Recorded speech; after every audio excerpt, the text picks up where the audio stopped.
You are now in the arena. Welcome to Gridiron, presented by Underdog. Woo, woo. My name is Kinsey. I am your host. And joining me today, I have some fun guys, one being one of the most prolific figures in the history of sports media, and the man who's never lost a debate, and the man who might be a little sad today, Skip Bayless.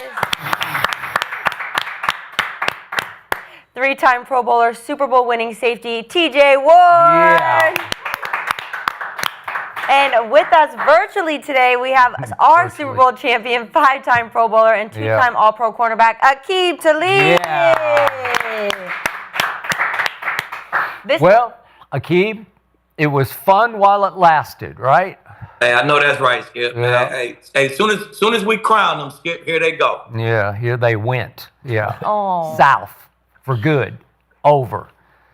Man. Oh, well. It's not 100% over. It's 100% over. It's Oh. a chance. It's a chance. Yeah. But, yeah, Dang. slim. I know, right when we start hyping them up, but we're going to get into all of that because we've got a packed show today here on Gridiron. So, obviously an ugly night with the Cowboys defense who struggled to stop the Lions offense on nearly the entire game. Yeah. And we're going to talk about, is the season officially over, which Skip is saying it is.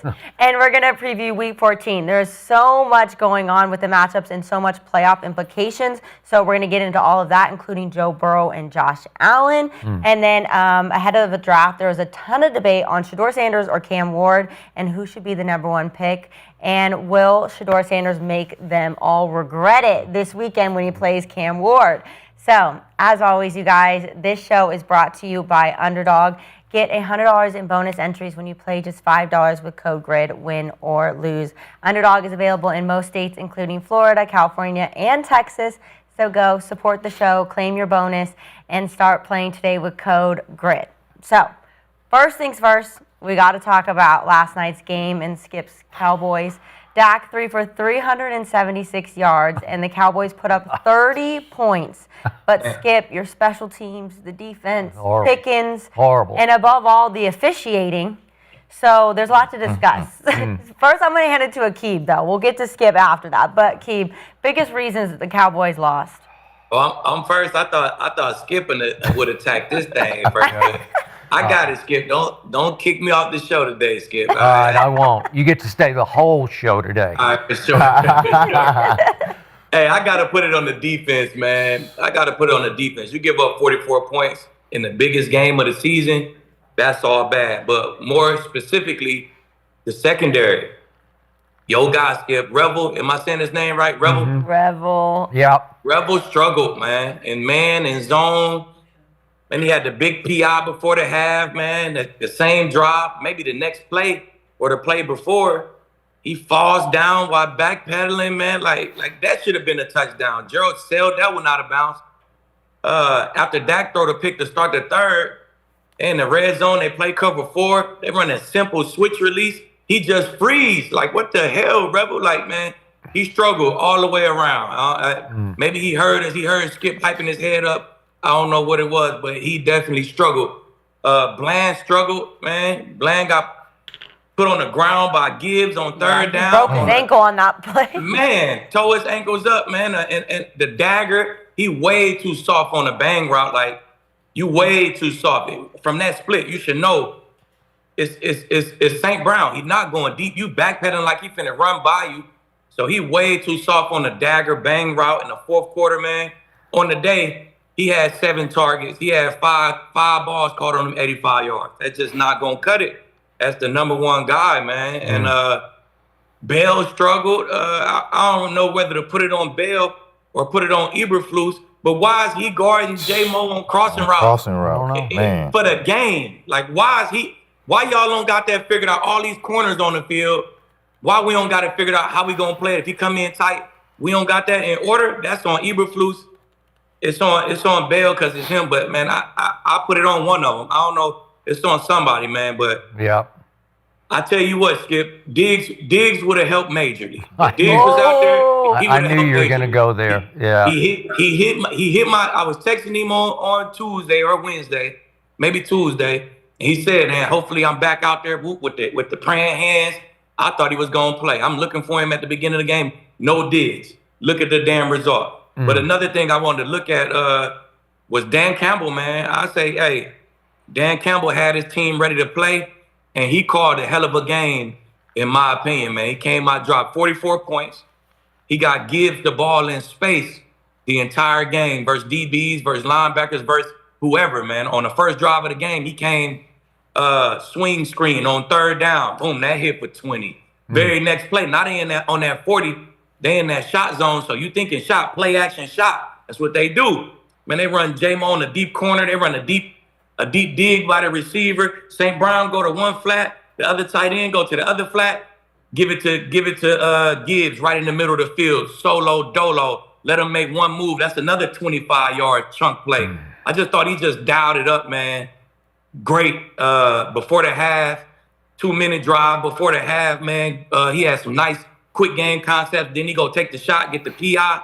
He ran the ball real good, very effective in the red zone. Man, the play he drew up, the switch release, he drew up the Tesla. Let's attack the rookie. That was genius right there, man. I thought Dan Campbell he came ready to play. He had his guys ready to play. Mm-hmm.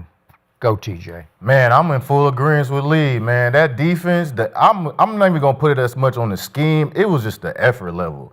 Like, the effort was not there, especially from the secondary. Bland, you got to be better. You just got a big check. I know you're coming off injury, but the main thing you do when the ball is completed is make the tackle. He was tripping all over his own feet. All day. All game long. It's like, bro, just settle down, make the tackle. Get your guy out of bounds. Third down, stop him before the sticks. He wasn't doing any of that. The tight end, Bell. Number one thing as a safety, you do not let receivers cross your face. We know that. Once the corner go high and let that go to you, you do not let him cross your face. He was letting him cross his face like he didn't know what route was coming. You didn't have to cover the deep route. You just got to take the crosser. Cut him off, make him go behind you, and make the quarterback make a fabulous throw to complete that ball. And then, like you said before, in space, Gibbs was killing them. The linebackers, they were playing too deep a lot in that zone, and understandable, they didn't want to give up the big play. But this is a big game, man. This is everything on the line. You got to play tight, and you know who their number one weapon is, especially in certain situations. They want to give the ball to him in space. In Green Bay, they did a great job not allowing Gibbs to do that in space. They didn't watch the tape, obviously. The Cowboys did not watch no tape of what Green Bay did. If they did, they were too good. They were too good? That's what it was. They had it in the bag. They crowned them, and they came in, thought they was just going to get it done. And I can't even put it on the D front. You know, the D front did what they had to do. For the most part, they stopped the run. Montgomery had a couple runs, but Montgomery, he gonna do that. He's a toter. That's what he does. But eliminating that, you would think that the secondary would play better, knowing, especially in long down situations, what to do. And then again, special teams effort. You can't let the return come down near midfield. Every time you get a return, it's at the midfield. You're not a good defense. So at least special teams wise, you got to limit and shorten the field. You have to, or make the field long for your defense to go out there. By the way, real quick, Detroit's average starting field position for the whole game was their 41-yard line. Their 41-yard line? That's midfield. I mean, every time. If you guys are playing defense, you're like, damn, it's again? You know, like we got it's almost like a short field, right? Yeah, and you in field goal range automatically. At least kicking 60 on a weekly. On a weekly, they kicking 60. So I'm going to say the effort level, but one thing I kind of do want to put in the magnifying is the third and long that the offense kept being in. Every time you looked up, it was third and long, whether it was a penalty, whether it was almost a turnover by Dak throwing the laterals. Like, every time you looked up in crucial downs, they were backed up to third and long. And that just comes down to discipline. All right, we got to be more disciplined on the offense. Whether it's a bad call or not from the rest, you got to be more disciplined. Now, I know you went up there and put almost 400 yards up, but in those situations, you got to be better offensively and in the red zone. I'll let you get to that, Skip. I know you're about to. I'm about to. All right. So, since you guys both brought it up, before I launch on this, let's go to the key defensive play of the night. We had cut it to 30-27, which I did not think we would do, but we did. And then all of a sudden, the big white lug for them who's returning kicks, I don't even know his name, Tom Kennedy. He's a former lacrosse star. I don't know. He's off their practice squad because they're so decimated. Yeah, he was hitting it. Yeah. So he returns it to the 41, and I'm like, what are you doing? But they give it to Gibbs, 2 yards. They give it to Gibbs for 2 yards. So it's 3rd and 6, and I'm thinking, if we get the ball back right now, I don't know. We just might go do something with it. 8.5 minutes left in the game, 30-27, 3rd and 6 at their 45, and all of a sudden, Jared Goff drops back, and I got to give him credit. This was his throw of the night. It's the deep cross to Jahmyr. Deep cross. I didn't even know Marquise Bell was going to be in the game. I'm not sure why he was in the game. He's a backup safety. He's not very good, and he's on the fastest man on the field, because I think Jahmyr's faster than Gibbs is, because he can just flat fly. No, for sure. Yeah, okay. He definitely is. All right. But the throw is on the button, and Marquise Bell's he's there. I mean, he was at least, but he was in the vicinity of him. He was in frame. And it's double jeopardy, because the ball is on the money for 29 big yards, and James Houston slaps at Jared Goff and hits him in the face mask, and they call roughing. Yeah. And it's a 44-yard play, and they got it 1st and 10 at the Cowboys' 13-yard line, and I'm saying, game over. That's it. They missed holding on that, too. Did they? Okay. Yeah, well, then triple. Make it triple. Quentin Williams was getting held. Held on that. Okay. Yeah. Well, the point is, then they just go boom, boom, and score. Okay, you got me. So allow me to say one more time, my team that I've lived and died for since I was 10 years of age did it to me again. Even Jay Gruden predicted, he warned me, he said, they have a long history of you put them up on the pedestal, and then they just fall on their face. And they got me again. Just when I thought I could trust Team Tease, because they're the all-time Tease, they teased me. They beat last year's Super Bowl teams fairly convincingly to me. And then that happened. And it was a disaster from the start. And yet, I do have the greatest kicker in the history of football. And he goes 5 for 5 kicking field goals. And it's the wrong place, wrong time, because it's a touchdown exchanging game. You got to trade touchdowns. You're not going to go to Detroit and win with 5 field goals. You're just, you're kidding yourself. But to Aqib's first point, the bottom line, or bottom of the barrel line to this whole night was Dan Campbell had his team readier to play than Brian Schottenheimer had his team ready to play. And here's the stat of the night for me. Dan Campbell's teams have now won 15 straight games, tying an all-time NFL record after a loss. 15 times after they lost a game, they have won a game. So they don't lose 2 in a row. And I should have known it. Silly me, stupid me. I should have just said, we're not going to be able to beat that team with that coach in that situation, having lost on Thanksgiving Day, obviously, to their arch rival from Green Bay. Just not going to happen.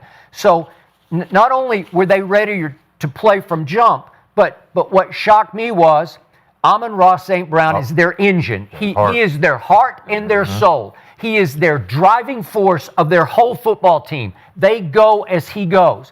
Well, I figured he would try to go, but I just thought Amon-Ra St. Brown will be gimpy and limpy, and he'll try to push off, but he'll try to cut, and he'll sort of favor, and he'll wince and grimace, and he'll have a hard night. And I thought, he'll catch a couple of balls. What's Dan Campbell do? First down. First pass. Yeah, first pass. He just says, I'm going to my guy.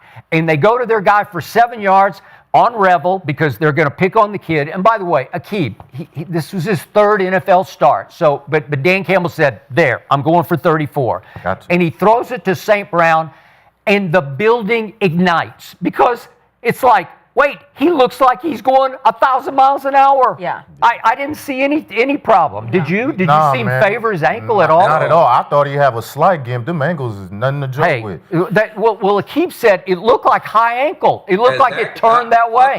I thought it was a high ankle because Hyatt got rolled, but there's no way in hell he had a high ankle sprain running like that. No way. No. Because I'm talking about 1,000%, right? Yeah. He looked looked like 100%. he just looked like him. Was he even hurt? Yeah, maybe they just deked us for the whole week. Maybe they just set us up. I don't know. They definitely duped us. My God. And to me, as I look back on it, seriously, the game feels like it was over after one play. After he did that and the building just erupts, it's inside, it's a dome, it's loud, it's crazy. I've been there a bunch of times. It's crazy in there, especially if their guy is back and catches the first ball. Yeah. Okay, so we're up against that. But now there was one thing you guys did not mention. This was the glaring omission for the Dallas Cowboys. I don't know if you watch closely what happened against Kansas City on Thanksgiving, but Jadeveon Clowney took over the game for my defense. He looked like the first pick in the draft. He was flying all over the field. He led us in tackles in that game. He led us in sacks with 2. He led us in pressures with 4. And he only played 29 snaps, and yet somehow late in that game, under the radar, unbeknownst to me or anybody else, I guess he pulled his hamstring because he didn't practice. And then I thought, they're just saying that. They're just resting him in practice. He was inactive for the game. Well, he was everything. Against Patrick Mahomes, he had 2 sacks. Yeah. Against the Kansas City Chiefs, he led us in tackles. Micah, you'd have to go back to his rookie year to find a game where he led us in tackles and sacks, because Micah just doesn't do that. He's not a big tackle guy. But Jadeveon was so athletic, number 42. He was all over the field against the Chiefs, and then he's inactive. Yeah. And all of a sudden, my whole defense looked inactive, right? Definitely. Because we got no pressure on Jared Goff. Jared Goff's a statue in the pocket. He's like a scarecrow. He just Micah does have Jared Goff's number, and he gets deer in headlights against Micah. Well, we didn't put any pressure on him. We had 1 sack the whole night. If you let Jared Goff just stand there in the pocket, he will shred you, because Aqib knows him. I mean, he's very accurate if you let him get going. You just have to pressure him. We got no pressure. And you didn't have to keep your running back in the chip and not at all. So it was because they kept splitting Gibbs out. Yeah, man. Killing us. That did kill y'all. All right. I thought the Cowboys got decent. Somewhat of some pressure in the first half. I thought it slowed down throughout the game. Yeah. But early they did pressure him, and I feel like that's why I was close. Osa had one big one to start, and the defense held him to 3. He threw a couple in the dirt, Skip. He threw a couple. He stepped up. He definitely did. They was on his butt. Pressure early. Yeah. But as the game went on, you're right, it definitely dwindled away.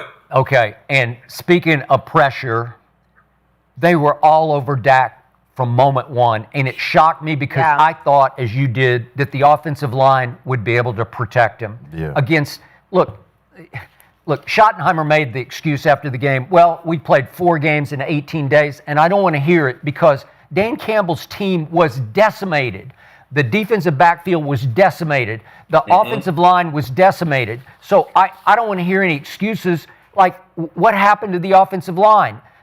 I don't know what happened, because all of a sudden, people are coming from everywhere, and we can't block them. And Dak, that was, especially the first half, was bad Dak. It was reverting back to the guy that it was hard to love. That was the guy, he looked off balance, he was out of rhythm, he was off target, and especially trying to throw to CD in the first half, he missed him several times, and a couple times CD came back and caught balls that were underthrown. One time CD broke open deep down the left side, and Dak threw it 5 yards out of bounds, and CD's showing him up, saying, no, I'm here, not out there, it's here. Yeah. And I'm just telling you, CD does not love Dak Prescott, and it reared its ugly head again last night for a while. And yet, we still hung in, and late in the first half, it's 17-6 at this point, and we come to a 4th down play. So it's 4th and 4 at their 37-yard line. Okay, 4th and 4 at the 37. We're going to get the ball to start the second half. And Schottenheimer says, I'll take 3 here. I was going to ask about this. Yeah, okay, so this is pretty crucial, because I'm okay with 3 as long as with 45 seconds left, you don't let them go cancel the 3 with the 3, right? Right out. So that was a huge drop. It was huge, especially because with what your defense is doing. You're going to let them get the ball back? Yeah, and so if you take 17-9 and you can take that into the locker room at halftime, I'm cool. Like, okay, I got you. But with 45 seconds left, it's just boom, boom, boom, field goal, and all of a sudden it's 20-9, and it just feels like that was a bad idea. It feels like, well, you should have gone for it on 4th and 4 and tried to score 7 and tried to cut it to 17-13 at half, and then you'd be right in the game. Okay, so we didn't do that. We do get the ball back to start the second half. And what happens on the first throw of the second half? Pick. Pickens, all right? And, okay, this is the problem. The whole momentum. And we're about to get to Richard Sherman was just scathing after the game. My friend Richard, we'll talk about this in a second, but scathing about George Pickens looking like he wasn't engaged in this game. And I was tweeting about it because that throw on that slant, which is his bread and butter that he's just killed everybody with, that kid, Aqib Robertson, he's just like a backup corner. He does get his hand in, but Pickens does not attack the throw like a stud receiver. You just got to attack it. It's going to hit both your hands, and you have to catch it. You have to protect it from any hand coming in and popping it up in the air. Put that Michael Irvin out there. You got to put shield the your defender. Body. Yeah. You got to shield. Did we not see how Aqib played that? Aqib looked right at the quarterback and broke. Red 3-step. He broke before Pickens broke. Yeah. So, I mean, we could say we won about the effort. Pickens did the same thing he always do. He run a slant. He went to go catch it with his hands. It was a good play. Aqib Robertson made a hell of a fucking play. Like, let's give him his credit. I give him credit. It was a good play for sure, but you still, I think coming off the line, it could have been more burst from him, so it's not But it's easy as never a like read. that, though. He always come off slow, then pop. He stick his foot in the ground. He always smooth and under control. Like, everybody reaching, bro. They have a bad game. You reaching. Just the type of guy he is. That's like me. They used to wait for me to get roasted so they could just reach. Oh, he's looking at the quarterback again. When he look at the quarterback, he take risks. Like, that's bullshit, bro. I'm doing the same thing I always do. Pickens doing the same thing he always do. They want him to run full speed on the dig. Well, he's not supposed to run full speed on the dig. He let the clear out go, and then he run it. It's dagger. He don't need a full speed dig. Like, Dak shouldn't have thrown it. It was a guy sitting right in the dig window. Dak shouldn't have thrown it. He did a great job breaking that pass up. Like, the only pass you can say he showed no effort was the deep ball that landed kind of close to him. But, like, bro, besides that, he got the double teams all day. Why you think CD was like this all day? Killing Reed, because they left Reed by himself on CD, and you got me double? All right, bet. Let's let CD go to work. I'll do this all day long.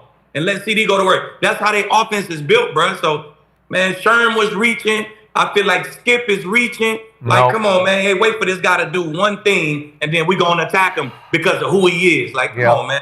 That's bullshit. Well, unfortunately, George Pickens wasn't reaching because you just got to reach and snatch, man. You got to catch that ball. I'm not going to say the whole game. That was a good play on it, but that's a little-ass corner. That's a little-ass corner. You a big-body receiver. In this situation, what's on the line? I agree. I think you just got to do a little bit more. You can't do what you normally do. As good as you can play it. Nah, I don't think. Hell nah. I don't think he played that slant as good as he could have played it. You know why? Because he's such a better receiver. His hands and his awareness is top-notch. So in that situation, the corner made a good play. Now, I'm not saying it's the reason why I got picked off or none of that shit, but, I think he could have made a better effort to go in. And maybe it was a bad pass by Dak, but sometimes you gotta make them errors on your quarterback right. It wasn't a bad pass. I ain't say it was a bad pass, but I'm talking about the dig. That was a bad pass. Not the slant. My bad. The slant, he could have threw it. That's cover two. You could throw a slant versus cover two, but if that corner is on this film, he like, all right, I'm gonna squeeze these slants in cover two and maybe be a little bit late if they bring something to the flat. That's what Aqib did, bro. He was looking right at there. And he a good corner too. Pickens, bro. He aggressive, scrappy corner. Like I give credit to Detroit corners. They play man all day, and I was expecting them like, hey, by the second half they're gonna get tired. They ain't man all day. Remember, these are backups too. They're backups. These aren't the starting corners. Aqib been in there all year. He been in all year. I was gonna say he started to me. Yeah. And Reed been playing like a starter. He started a bunch of games. They've been doing their thing at least the past few weeks. Like they be right there. They just undersized. They a little undersized. Reed gonna start. DJ Reed gonna start with Arnold. That's their starters from day one. He a starter. Okay, but the corners are all gone except Branch, and then he was gone for the. Yeah, I mean the safeties. Yes, the safeties are gone. Yeah, but okay, all right. So Pickens, for whatever reason, the ball pops in the air. They intercept. Sometimes it's just your way. It's the bounce. Pops the right way. Okay, pops Nothing right. was really going your guys' way. Nothing went our way. and all of a sudden they go boom, boom, score, and it's 27-9. Okay, this is where Dak is dangerous sometimes for the wrong reasons because he's like the master of garbage time, but he won't quit. He'll just keep firing. The master of garbage time. Well, he is. He came right back. He came right back. He came right back. Never over. And he winds up throwing for almost 400 yards. Well, if you told me before the game Dak's going to throw for 400 yards, I'd say, thank you, God. We got this. Yeah, you won. Right? Yeah. You got me. But and we had more total yards than they did, and it didn't matter. And we still felt like we got blown out, 44-30. At least it wasn't as bad as last year at Jerry World. Detroit won 44-9. So we're getting better, right? Each year we get a little better. Yeah, that left tackle, man. I'm gonna go back to earlier in the game where they were in the red zone in position to score a touchdown. One of their first drives, I think they was like 1-4 in the red zone at this time. The left tackle lead in running free. Like, you have one man outside of you. Why are you squeezing down? There's nobody over the top. He just made a mistake. Yeah, you got to. He's the backup, but he's played very well. It wasn't like it was a blitz showing or nothing like that. It's a basic front. Yeah. You know you got a left man. That's the end. You got to take that. Okay. Dak just didn't feel comfortable all game. All right. But then he got in rhythm, and all of a sudden we got back in the game. And I thought after that you were like, we're flowing. This is it. Except I thought he was going to win the motherfucker. Yeah. Yeah. Sure. All right. So at this point, CD has caught 6 balls for 121 yards. And I've said this from the start. That's why I wore this jersey today. I got one baller on my team that I trust. And I know he dropped balls twice against Philadelphia, both games against Philadelphia. But CD Lamb, when it's time on the road in these games, he just balls out. And to me, he was the one who wanted the football. Throw it to me. I got this. Yeah. And then the irony was Dak actually threw him a good ball on the fade ball in the end zone, and I thought he should have caught it. But I have the highest regard, like my high expectations for CeeDee Lamb. And not only does he not control it to the ground, but weirdly, he pops the back of his head on the ground, and he acted like, I'm not concussed, but they told him, no, we got your helmet, you're going to the locker room, right? Yeah. And I think he wanted to go back in, but I guess he was concussed. Okay, so that's early third quarter. So now I've lost my one baller. And Pickens, for what we'll get deeper into this, but he's a little bit in and out. Maybe he's not as engaged as he usually is. Maybe he's just having not the best night. But all of a sudden, it's down to him and this kid Flournoy, who's pretty good. Flournoy was kind of balling out. Well, he caught a bunch of balls, right? What did he end up with? 9 for 115. That worked, right? And a touchdown. And a TD. Okay, but the only way we actually got back in the game was they completely busted on Flournoy. They just, nobody covered him. I don't know what they were doing, right? They didn't expect him, You want to talk about it was a walk? Good look off about Dak. Whatever he did to look this way, it took the whole secondary. He held. They was in 2-man. Yeah. And he just held Branch, and he ran a double move, so he made Aqib gonna guard the short routes. Because it's 2-man. If you run a hitch, I'm trying to pick it because I'm in 2-man. Yeah. I'm thinking I got safety help, but whatever he had in the middle, Dak looked in that middle and held Branch and came back to it. I think Branch tried to make one of them J.C. Horn plays. He did. And he was assed out. Yeah. You know? Aqib did a better job than me because I'd have been like this. Like, what the fuck is you doing?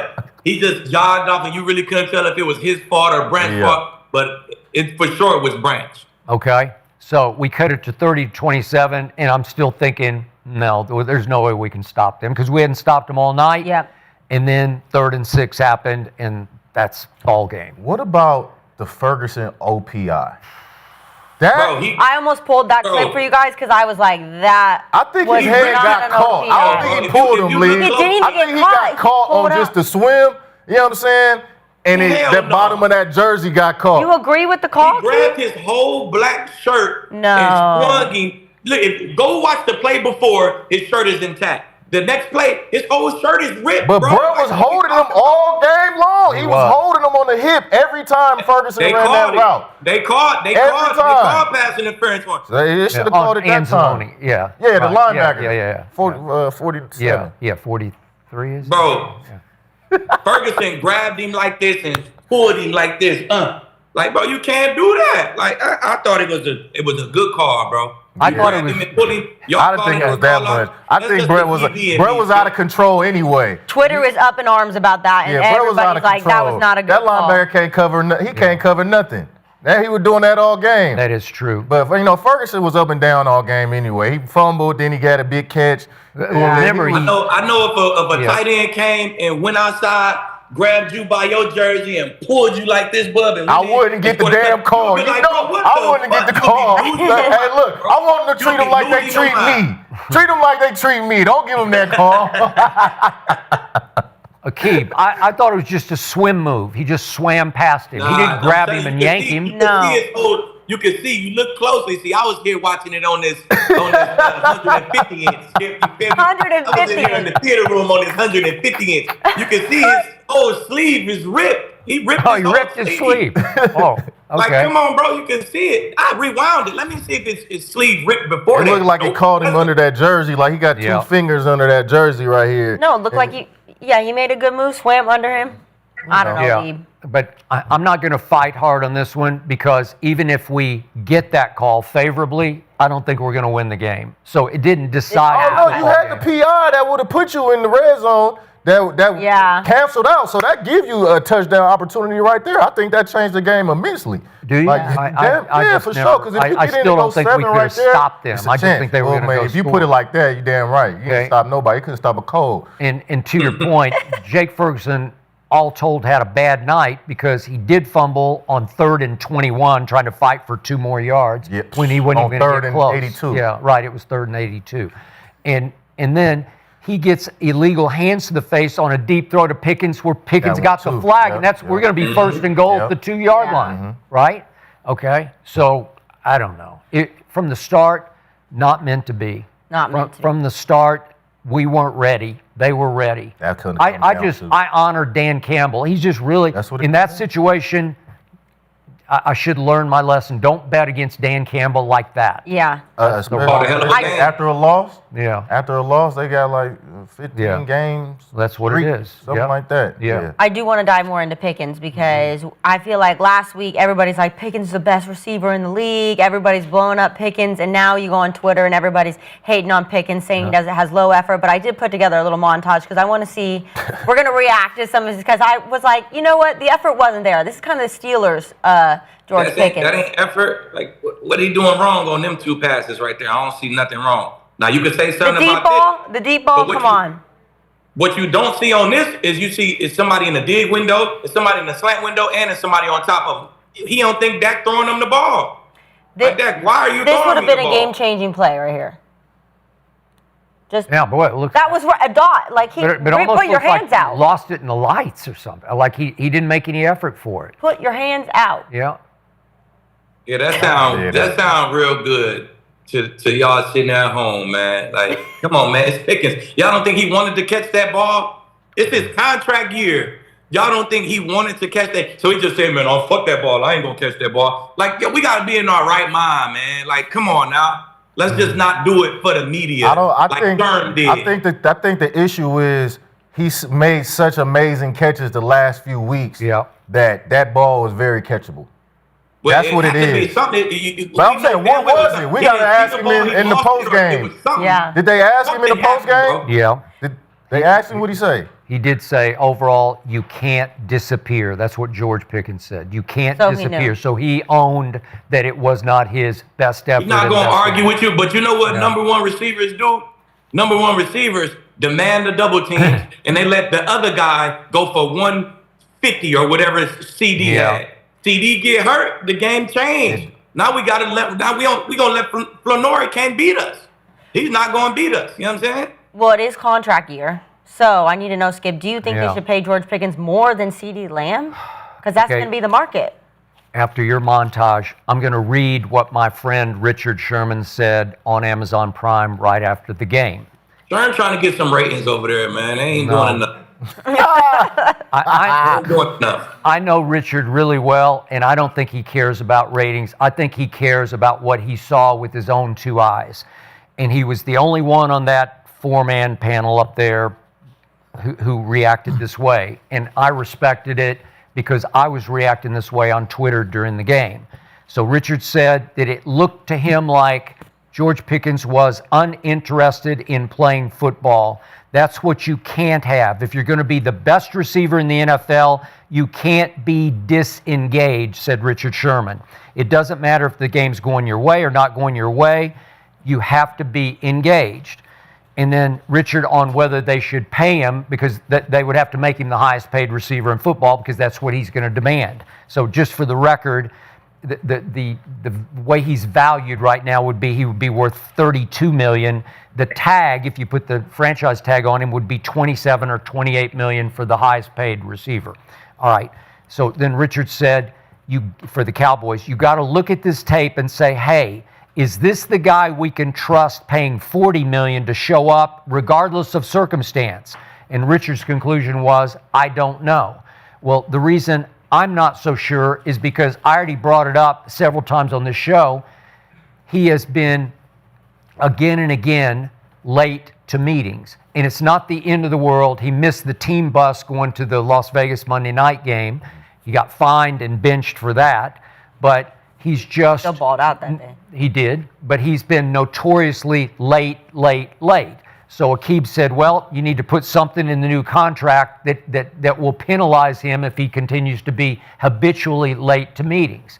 Well, to me, I'm all for putting, or as they say, slapping the tag on him, but given his nature, given the fact that Mike Tomlin, of all coaches, said, I have seen enough of him, he's more trouble than he's worth, he's never going to grow up, we're going to give him away. They gave him to Dallas for a third-round pick, which I thought was the steal of the century until he started behaving the way he often behaved in Pittsburgh.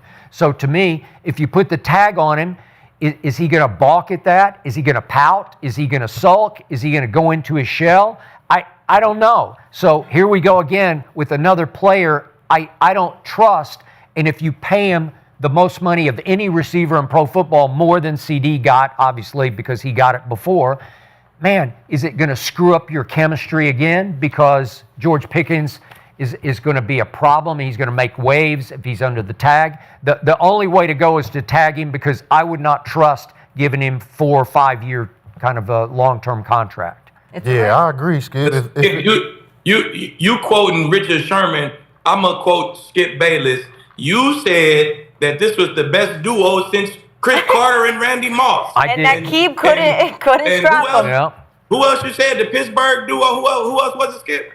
Yeah, you got to grow up a little. Lynn Swan. Yeah. And Lynn Swan. And if we thinking about, are we going to pay this dude? But by the way, the other guy is named John Stallworth. Yeah, Stallworth. Yeah, John Stallworth and Lynn Swan, way before your time. CD. Well, let's ask CD, did he want to pay him? Because CD, like, shit, I love this shit. They double him because he's the deep ball guy, and they put their number one guy on me. He going to eat. So CD love it. Shit, I love it. Dak love it. Dak having his best year ever. He had one game where Richard Sherman say he's no effort, and Skip say it's no effort. Y'all can show 3 plays. Show his catches. His catches look like he was fighting. He fumbled trying to get in the goddamn end zone. He that did. looked like 100% effort to me. Yeah. You know what I'm saying? So, I'll give you that. Look, you can't just crash out on the guy for one game out of 12, man. Okay. He took the whole double team. He let CD go to work. If CD would have stayed in that game, CD would have had 250, and they probably would have won. Okay, yeah, but that's fair. Hold on 1 second. You are blasting Richard Sherman for blasting George Pickens, and yet, let me ask you, could Richard Sherman play? Could he play cornerback? Of course. Thank you, because you have told me that you rate him very highly, right? I love Sherman Gang. That's my dog. I love him as a dude. I love him as a player. Like, you know what I'm saying? That's my homie. But shit, I'm going to speak my motherfucking mind. Okay. Like, bro, you just doing too much. Man, look, man. He was doing too much last night. It is what it is. Like if you look at the ball where he jogged off the line and Dak tried to back shoulder it, it's the guy right here. It's the guy inside. It's the guy right here. Like, bro, I'm surrounded by lions. I'm thinking, all right, if I got 3 guys on me, he probably gonna throw it that way. You know what I'm saying? I did my job already before you even throw me the ball. What, you want me to sprint off the line? Like, what are we talking about here, bro? Like, man, come on, man. Y'all, you just can't. You could watch every one of his takes so and look much the same money every that you week. could give to your receivers, right? You already got one of at that moment was one of the highest paid receivers.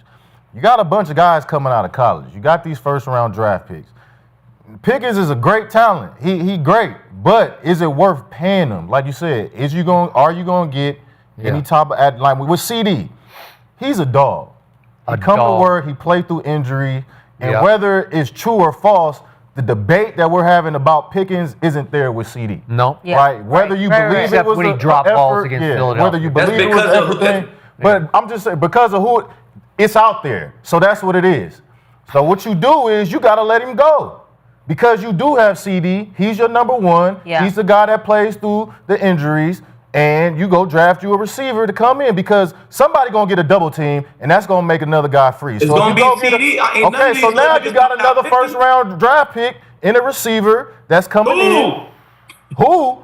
I'm waiting for that Kessler. I'm really waiting for Buddy at Ohio State. That's who I'm waiting for. But in the meantime, but you're not gonna get him. You got a tank to get him, bro. You better have a number one. In the meantime, who did I say? Hold on. Cornell Tate at Ohio State. Man, Cornell Tate. I don't think he that. Yeah. But Pickens was what, a third round draft pick? That's because he's ski mask. Because they got a third. They gave a third. He's not third round draft pick. Pickens was a second round pick. Second round draft pick. Yeah. He's not second round pick talent though. You know what I'm saying? That's my point. You know what I'm saying? Is Dak not having his best year as a starter? Yes. Is CD not balling every game pick? Every game pick is in CD going crazy. But you got Dak. But you strap up that money, you're gonna end up like the Bengals. Your O-line, I just don't see you paying two receivers top receiver money. That's just a waste. That's a waste because you see what you get. If you don't score 40 points, you take an L.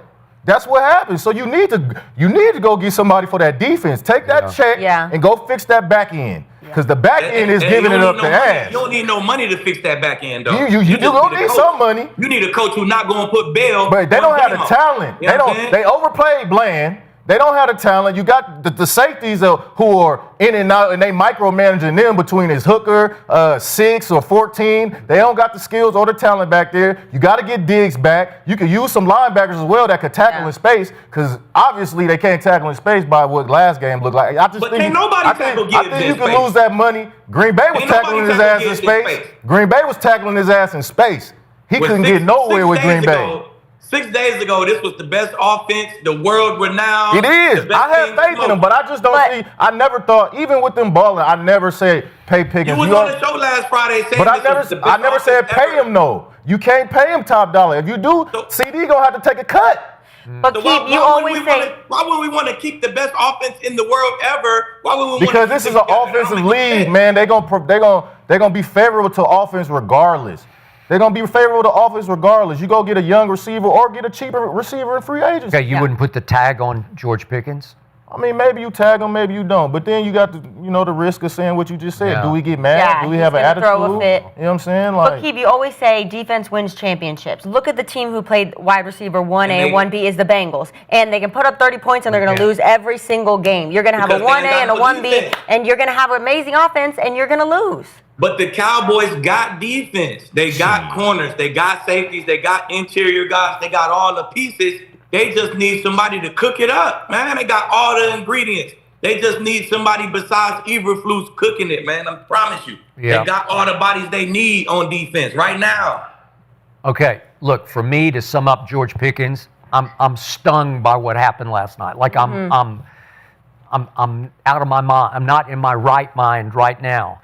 But it's hard for me to say, let him go, let him walk, because I think if you're going to pay him, you're just going to have to bank on the fact that every once in a while, in a game of the year type game at Detroit, a playoff for the playoff games, he's just going to be a little weird. You know, he's just not going to all be there. Because I think he's a weird kid. I do. And I think he's still a big kid to me, which is why Mike Tomlin said he's never going to grow up. So you just have to live with the talent. Keep side. Okay, well, it's just the truth. I can't, bro. I can't. We got to sit and watch the all 22 of this game together, bro. Yeah. Did you love the way he played last night? You loved it? I love the way CD was solo on DJ Reed and was cooking his ass. Yeah. I love that. Why do CD get that coverage, Bub? You tell me. Hey, CD cooks everybody. The Pickens. But even if, let's say, for example, Lee, you get a number 2 receiver, and now CD get the double team. Now that first round, second round draft pick or free agent, he better be able to cook his ass off too. So that's the thing, bud. It's this. You don't just find no Pickens like this. You don't just find them everywhere, bro. That's true. That's a rare fact. talent, my boy. I'm telling you. No, I'm not saying. What I'm saying is, you're not looking. CD becomes Pickens, right? At one point, CD is the best receiver in the league, give or take. Yeah. Yeah. So now you find another two that's up to CD's pace, right? It's and that's so easy, TJ. Right. You could just find it. I mean, the receiver, hell yeah, everyone got one. You got Jordan Jefferson, you got Jahmyr Chase. Every team got a damn neir receiver except the Browns, except a few of these trash teams. Yeah. The Bills, the Browns, they don't have. The Bills don't have that either. They have one in Corey Coleman, but shit. The Raiders. Coleman. Aqib, you're trying to act like all of a sudden George Pickens made CeeDee Lamb. I'm not trying to act like that. Yeah, listen. I'm not trying to act like that. He's just saying that he got singles. I'm saying CD will get doubled all the time. Okay, for the record. JSN's, for the record. Magbu from Tampa, like shit. Okay, CD was hurt last year. Let's go back to the previous 2 years before CD got paid. For 2 total years, he led all of football in every receiver stat by himself. He's getting doubled every time. All the great ones, Jerry Rice, Michael Irvin, they're doubled every time, and he's cooking the double. You couldn't stop him. He was the best receiver in football for 2 years, and Jerry Jones paid him because he was the best receiver in football. He finally got his money because he earned his money, and he continues to earn his money, but George Pickens didn't make him that much better. You do have to pick your poison between those two, but listen, CD's still going to get his without George Pickens. That's the point. All right, guys, I'm not saying he's not, Skip. We're going to move on. We're going to move on. Offense is not going to be the same without George Pickens. I promise you that. Yeah. All right, the chat is 50-50 on if they should play Pickens, and seems like kind of the arena is as well. But let's move on because we got to talk about the other team from last night. And Skip, you are right about Jahmyr Gibbs because that boy is a monster. He scored 47 career touchdowns and tied Barry Sanders for most touchdowns in a player for first 3 NFL seasons. And now the NFC North is still very much up for grabs because the Lions are now 8-5. So after the game, I want to pull to Dan Gamble because, of course, he's his fired up self. I would love to be coached by Dan. Guys. Nobody tells us who we are. Nobody, man. We write our own story. We've said it all along. That's the way to show up, man. It's the way to show up. We do what we want to do and how we're going to do it. You guys showed up. Was it perfect? No. Do we have a lot to clean up? Yeah, that's a good win, man. That was a hot team. Right? And that's one down. We got another one to go after this. But we get a little breather here. All right. Whoa. TJ, what shot do you give the Lions winning the NFC North with that guy at the helm? Man, I love Dan Campbell. I love the Lions. They pissed me off losing to the Packers. That's the only reason I kind of backed up off them with Dallas. Yeah. But, man, it's slim to none, man, because they got to go to L.A. and beat the Rams. Yeah. They got to go to L.A. and beat the Rams. At least they got 10 days to. Well, they got 10 days. Yeah. They might need 2 weeks. Yeah. I mean, they got to go to SoFi. It be, a lot of you guys MVP, Matt Stafford, that defense. And not only that defense, man, they got to compete with that offense, man. They got to put points up with that offense. And the way Dallas put up 30 on Detroit, their defense is still not secure. They're not secure, and they don't give me a lot of confidence, especially against the Rams. So, and then on the back on the last game, they got to beat the Bears in Chicago. Yep. And we all know how the Bears is playing right now. That's going to be a tough win. So those two are having me very skeptical about them winning out and winning the division. So I'm going to say slim to none. Okay. Aqib. Oh, man, I kind of got excited, you know what I'm saying, after the win last night. Like, oh, my Super Bowl pick, they might have some action. You know what I'm saying? Arnold, he should be coming back. They saying Kirby Joseph should play. You know what I'm saying? So guys coming back. I hop on Instagram, Branch done tore his shit. You know what I'm saying? So now you got these guys back, Branch out. So they need a healthy team, man. If you're going to make a run like that, it's usually the healthiest team. They usually make the run, you know what I'm saying? They got the easiest schedule out of everybody in the North. They do. But they 2 games back from the Bears and the Packers. That's just, you got 4 games left and they 2 games back, or 5 games left, or whatever it is. Yeah. So I don't think they're gonna win the North at all. I think if Chicago beat the Packers twice, or if the Packers beat Chicago twice, they got a chance to get the 6th seed. You Man, I don't think they're gonna win that North, man. Maybe they could beat the Bears. The Packers could beat the Bears, and they could squeeze in and get to the 6th seed or something like that. But as far as having that 3rd seed, it's over with. Yeah, I'm with both of you guys. As impressed as I was with what they did last night for that coach in that building, Green Bay is still a prohibitive favorite to win it, and I still got the Bears winning it, and we're going to get to the Bears and Packers in just a minute. But I'm not going to overreact to what those guys did last night to my team, because it's America's team, and it always brings out the best in the other team. And if you have a whole week to hear about how George Pickens is unguardable and they're the hottest team and nobody wants to see the Dallas Cowboys and they're playoff bound because they're going to win out, that put us in the wrong place, wrong time, against the wrong coach and the wrong team, with Amon-Ra St. Brown shockingly coming back and balling complete out, where he was going like 1,000 miles an hour. So I'm not going to overreact to that, because they already dug a hole that I don't think they'll be able to dig out of. Will they make the play? I could still see them making the playoffs, but as far as winning the North, I just think the other two teams are too good right now going forward, and I agree. Detroit's not going to go beat the Rams out here at SoFi. Yeah, that's too good. Yeah. All right, wow, yeah, that kind of sold. Like, none of you guys are really on that boat about winning the North.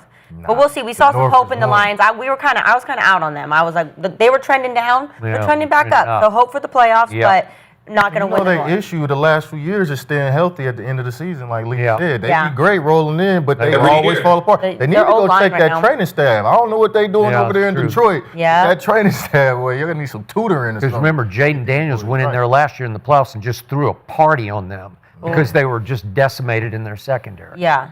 All right, let's talk about one of our favorite subjects, and that's Shedeur Sanders, okay? Because you guys remember back in March and April when people were debating whether the Titans should draft Cam or Shedeur. Well, obviously Cam ended up in Tennessee, and Shedeur fell to the 5th round.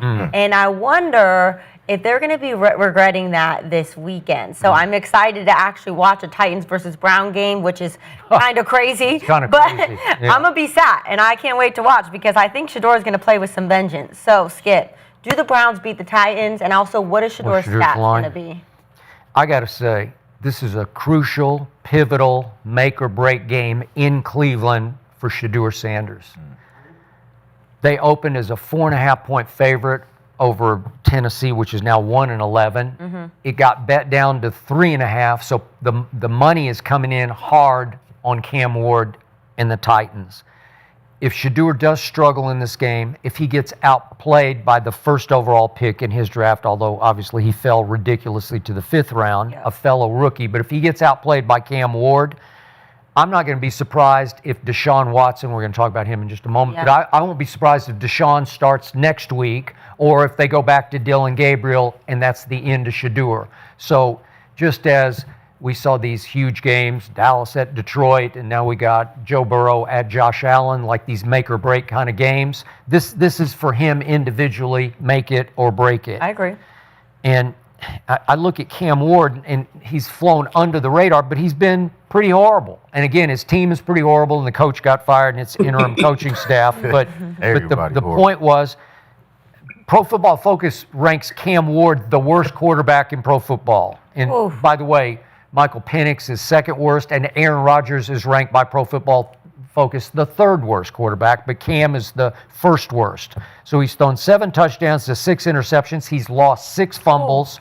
He's been sacked 48 times, which leads the league. It's probably going to snow. There's probably going to be 10 to 20 mile an hour winds, which won't be like 50 mile an hour gusts of last Sunday in Cleveland. But look, this is just me. I'm hanging in with Shedeur.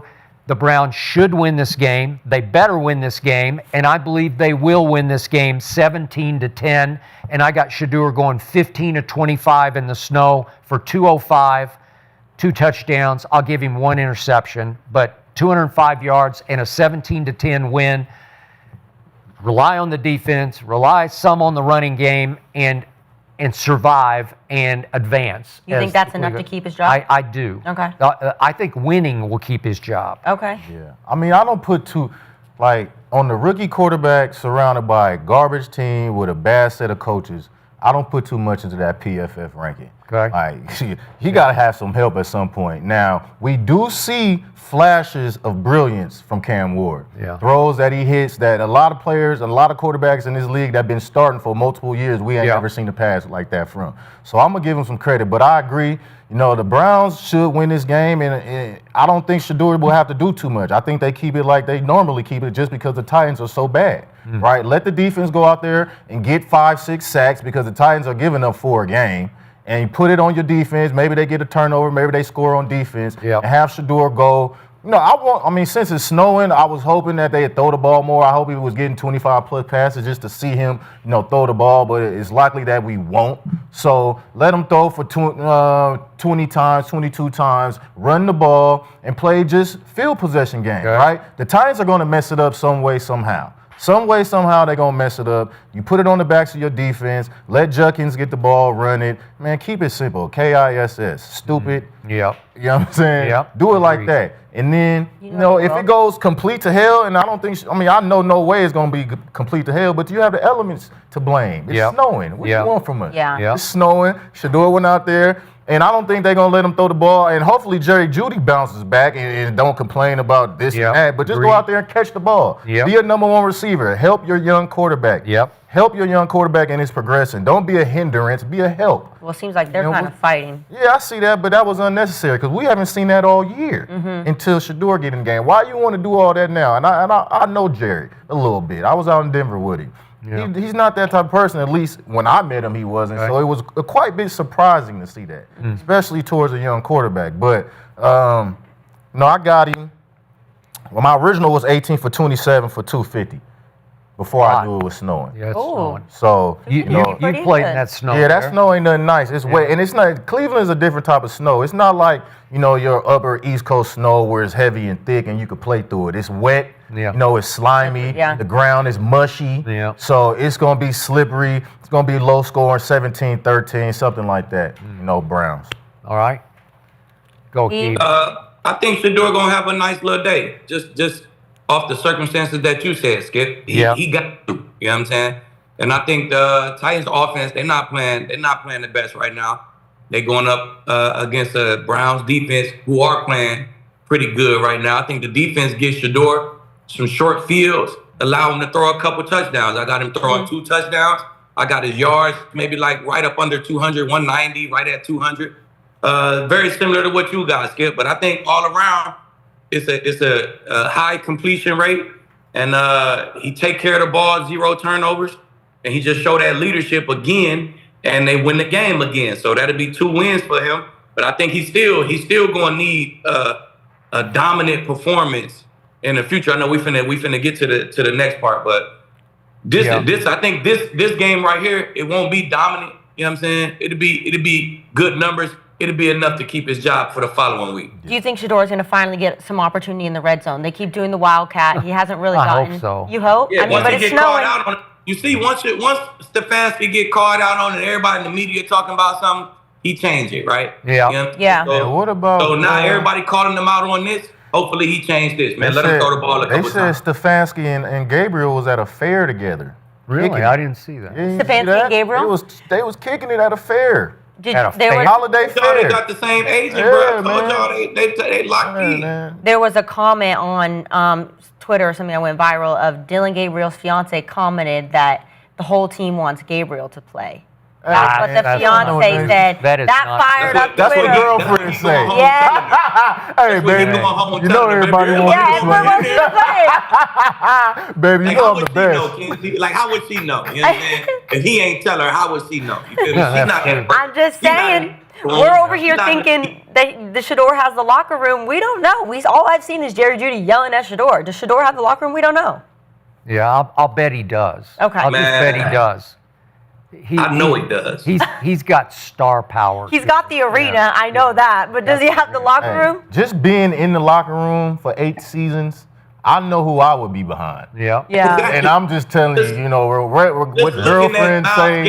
Yeah, it's in the eyes, man. It's in the eyes. I need a confident quarterback, man. I don't need nobody out there second guessing himself. regardless of where you drafted, who brought you in, and what coach wants you on the field. Yeah. I know who I want to follow. The fair is crazy. Yeah, that's crazy. That work. is crazy. Are they bobbing for apples together? Were they holding hands at the fair too? Did he win him a prize? What kind of fair? like it's like 10 degrees in Cleveland. Who's going out to a fair? Hey man, they were sharing a funnel cake. That's why they make them Canada Gooses and all that. I guess so. On a scarf, you know what I'm saying? Yeah, I guess so. Some days it's colder than others, though. It don't always be just brick in Cleveland. I know. Yeah, I got it. One last thing on Shedeur from Coach Gruden the other day in his breakdown. That the one thing I want to see is more decisiveness, because Jay made a good point that there are these plays that a young quarterback just has to pull the trigger on, because you just see it as it breaks. And as Jay said, right now, bang. But right now, I want to see right coaching. But that's a young quarterback, you know. That's going to come with experience, game experience. Jay was right. Yeah, sometimes you just got to hit it. But, you know, a young quarterback might be a pick. And Shedeur doesn't have the guidance to evolve and get that advice right now. That is a fact. He doesn't have the coaching. But I will, you know, like you said, it's make or break right now for Shedeur, especially because they just opened the 21-day practice window for Deshaun Watson. Yikes. And he hasn't played since week 7 of last year with the Achilles rupture. So there are also some mock drafts going on online that are showing the Browns going to be selecting a quarterback in the draft. So it's looking like they're unsure about if Shedeur is going to be the future for the Browns. So it is make or break. So, Aqib, what do you make of Deshaun Watson being able to practice and the mock drafts having the Browns taking a quarterback? Well, I think if Deshaun, his whole damn contract is guaranteed. If he healthy, he got to practice. Simple as that. I don't give a fuck who at quarterback. Deshaun, you ready to go? Then you get your ass to practice. That's right. That's just our game. You know what I'm saying? It is what it is. Even if we know you ain't gonna be here next year, hey, earn this money we're giving you this year. You know what I'm saying? Even if it's just at practice. And then as far as Shedeur, he's been solid. He's been okay, right? He got to have that game, that dominant performance that say, I'm your starting quarterback of the future, man. He not going to get the least that a first-round draft pick could get. If you're a fifth-rounder and you're going to be the starter for next year, you got to show that promise, you know what I'm saying? And that's just point blank period. He got to have that game where they like, oh man, how can we not at least have him in? You know what I'm saying? You got to give him. You got to have that stamp type of game. And is he gonna have it? I don't know if he's gonna have it or not. We'll see. Just time will tell. It should be this game right here. You know what I'm saying? Against the Titans at home. You know what I'm saying? You would think this would be a good game for him to have that game, but. As far as the mock drafts, man, they had Shedeur going top 5 last year, and he went 5th round. So what the fuck do they know? You know what I'm saying? So it is what it is. I would never worry about a mock draft ever again because of how the Shedeur thing played out. I mean, shit. You got Deshaun, you got to pay him through 26 anyway, without, penalty. So I wouldn't be looking at no quarterback. You just took 2 quarterbacks last year, and if you're looking at them at bust, I don't trust your draft capabilities anyway. So you would look to give them help. Like I said, go get a receiver, go get a left tackle, something that helps your offense and helps your quarterbacks, right? I'll make Deshaun, if you're not sure in Shedeur, then make sure Deshaun Watson is starting all 26 and you got Shedeur as a backup. That way he can sit back and learn. And if that goes through, then hey, you can draft a quarterback in 27. But next year, go get a left tackle and go get a number 1 receiver. I like Tyson. I believe you asked me a little bit ago what receiver I was thinking of is Tyson from Arizona State. Oh, yeah. That boy cold. He cold. He going to make any team hands above what they were before. So, no, I think that's what you do in that situation. I don't be looking to get another quarterback. That you paying a quarterback all the money in the world guaranteed. You drafted 2 quarterbacks, you paying them, and then to go get another quarterback, that shit don't make no sense. And look what Flacco could do when he had receivers at the Bengals versus what he did with the Browns. Go get some not help, all the some quarterback right now. And some weapons. Go get a vest and a big gun. You'll be good. That's a good point, Kinsey, about receivers. Okay, as much as I know for a fact that Jimmy Haslam is intrigued by Shedeur, remember, Jimmy Haslam bet his whole pride and future on Deshaun. He drove his Brinks truck all the way to Houston, Texas, and said, "I'm gonna I'm negotiating against myself. I'm going to way overpay. I'm going to go way above market value for Deshaun Watson because I want a real quarterback. And once upon a time, I was the biggest Deshaun fan, dating back to his days at Clemson when he lost Alabama and then came back and beat Alabama in the championship game. There were times in Houston when Deshaun was that dude, man. Was. Hey, cold. Seriously, cold. And then the off the field started, and it got ugly, and then it got uglier, and it kind of broke him. It sort of broke his spirit and his will when he got to Cleveland. And then he started getting hurt, and Cleveland's just a sorry franchise where it just happens to any quarterback. Baker. Well, how about Cody Kessler? You start. There've been this long line of Bakers there where no, you don't have your guy. Yeah. And it just blows up on you, and Deshaun blew up. But trust me, Jimmy Haslam's saying, I'm paying this guy ridiculous guaranteed money. I'm going to get some bang for my buck. Mm-hmm. And if Shedeur falls on his face, which I don't think is going to happen, but if he did this Sunday, I don't doubt that Jimmy Haslam would say, what the hell, man? Let's just throw Deshaun back out there and just see what's left because he's not too old. He's still right in the heart of his prime. Can he get it back? Can he sort of rebuild his psyche and his spirit and his ability to deliver accurate footballs, because, man, he was deadly accurate for a long time. Yeah. So that's what's going on. But to Aqib's point about mock drafts, the point is, the takeaway is that the world just doesn't believe in Shedeur. Nobody's banking on Shedeur. They're already saying, oh, Cleveland's going to draft a quarterback. Really? Well, that's why I'm really pulling for Shedeur this Sunday, because he needs to have a game that's not where he throws for 400, but he just needs to look like the answer. What did Shedeur say in Las Vegas before that game? I'm who you've been looking for. Okay, we need to see that definitively this Sunday against Cam Ward. I'm who you're looking for, right? Yeah. Okay, because here's the other thing. Shedeur's just been up against it because a team took him that didn't want him, except for the owner intervened early in the 5th round and said, just take him. And the GM says, we don't want him. The head coach says, I don't have any use for him. Well, you're going to take him, and we'll see what happens. And then a lot of crap happened with Flacco and Pickett, and then Dylan Gabriel just looked like he's playing not to lose. And yet, think about this. All the hot young quarterbacks, think about their circumstance. Just real quick, look at Derek May. You know, he's MVP favorite right now. Oh, well, guess who is? What's that? Drake May. Drake May. Like, look who's coordinated. Josh McDaniels is really, really good at this. Ask Tom Brady. Coach. Yeah, and the head coach. Yeah. Look at your guy Bo Nix. Look who the coordinator is. Brady. It's Sean Payton. That's who's coordinating the offense, right? Look at Caleb Williams right now. Look at Caleb Williams with Ben Johnson, right? Get the coach right. Yeah. Look at Jaden with Cliff Kingsbury, who's a real guy, right?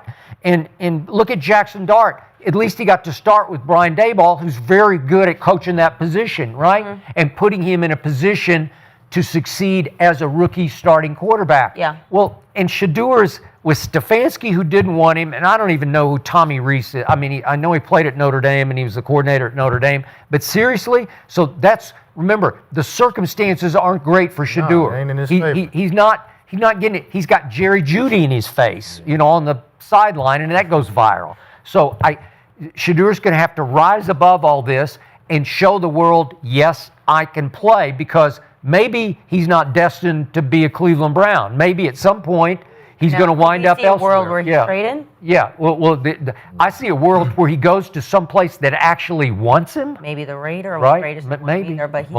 Brady didn't want him. I think in the best situation for who wants him, the owner.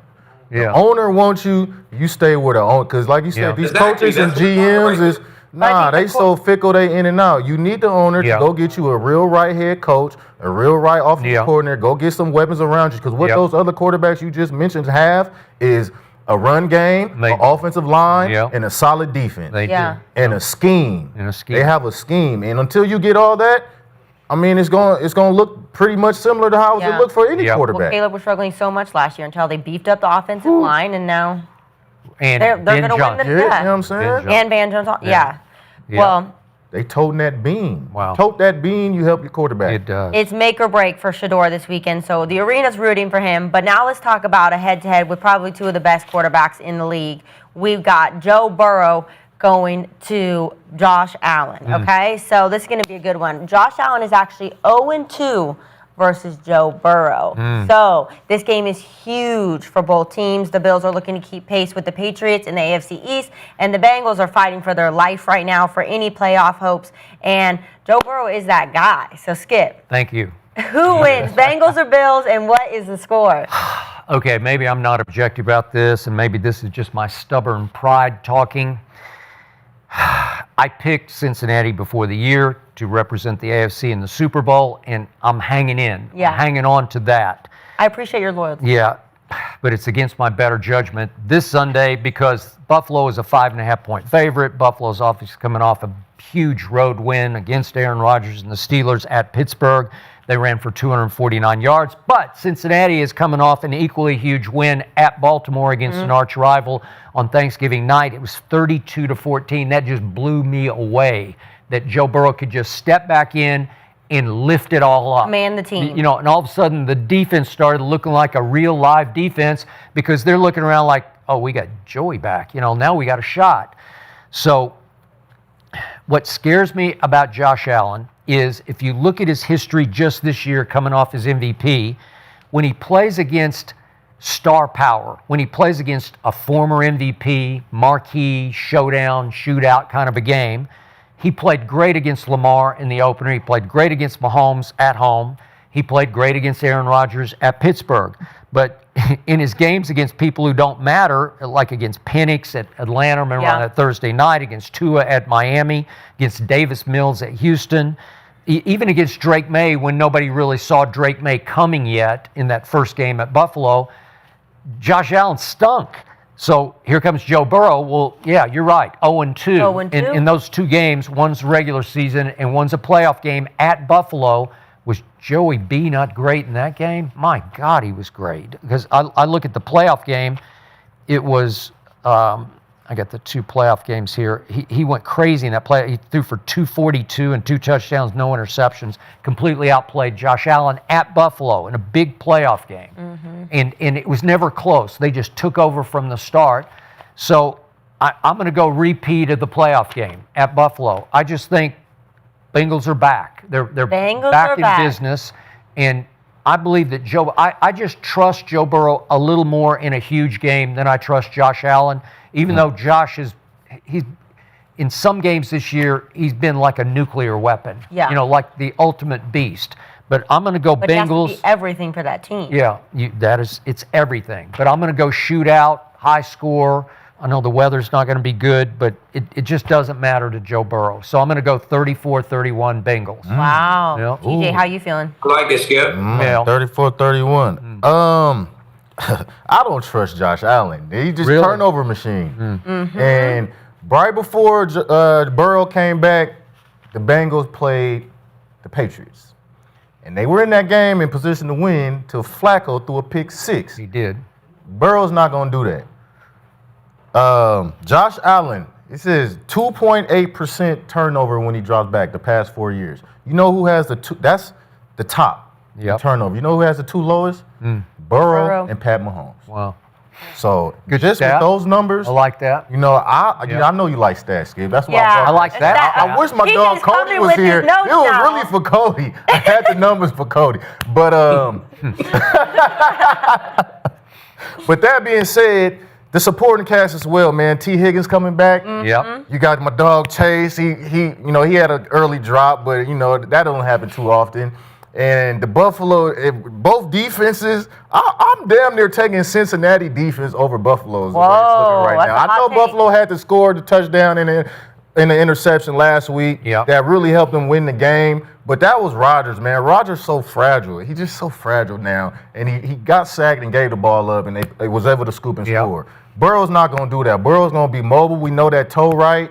Going to Buffalo, now that's a tough place to play. But I just think with Josh Allen giving it up on the first series last week, like they could do that again and replicate that in Cincinnati. So I'm gonna go with Burrow, man. I'm just riding with Burrow. Joe cool, man. Smoking Joe. How can you go against him? How can you? Damn. All right, Lee. Let's see.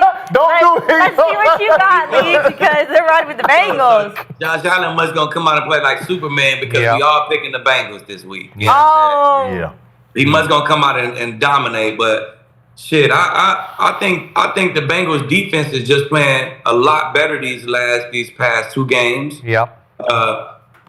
Burrow, last time Skip done put the numbers out there already. I got him in front of me, but Skip already told you what the numbers is, man. He looked great last time he was in Buffalo. Mm-hmm. He looked great last week on his first game back. You know what I'm saying? He also plays damn good when it's super cold outside, man. I got a stat for you, my damn self, Skip. He 8-1 in games where it's 40 degrees and lower. You know what I'm saying? It's because he lives in Ohio.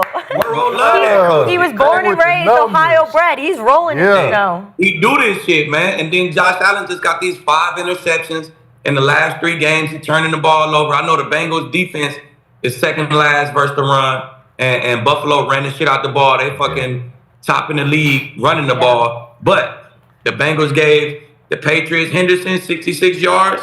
Then they gave Derrick Henry 60 yards. Then they last 2 games. So whatever they did all season, that's what they did the last 2 weeks. You know what I'm saying? So it's definitely getting better. Yeah. And I'm just not going to ride against Burrow till he lose, man. He back.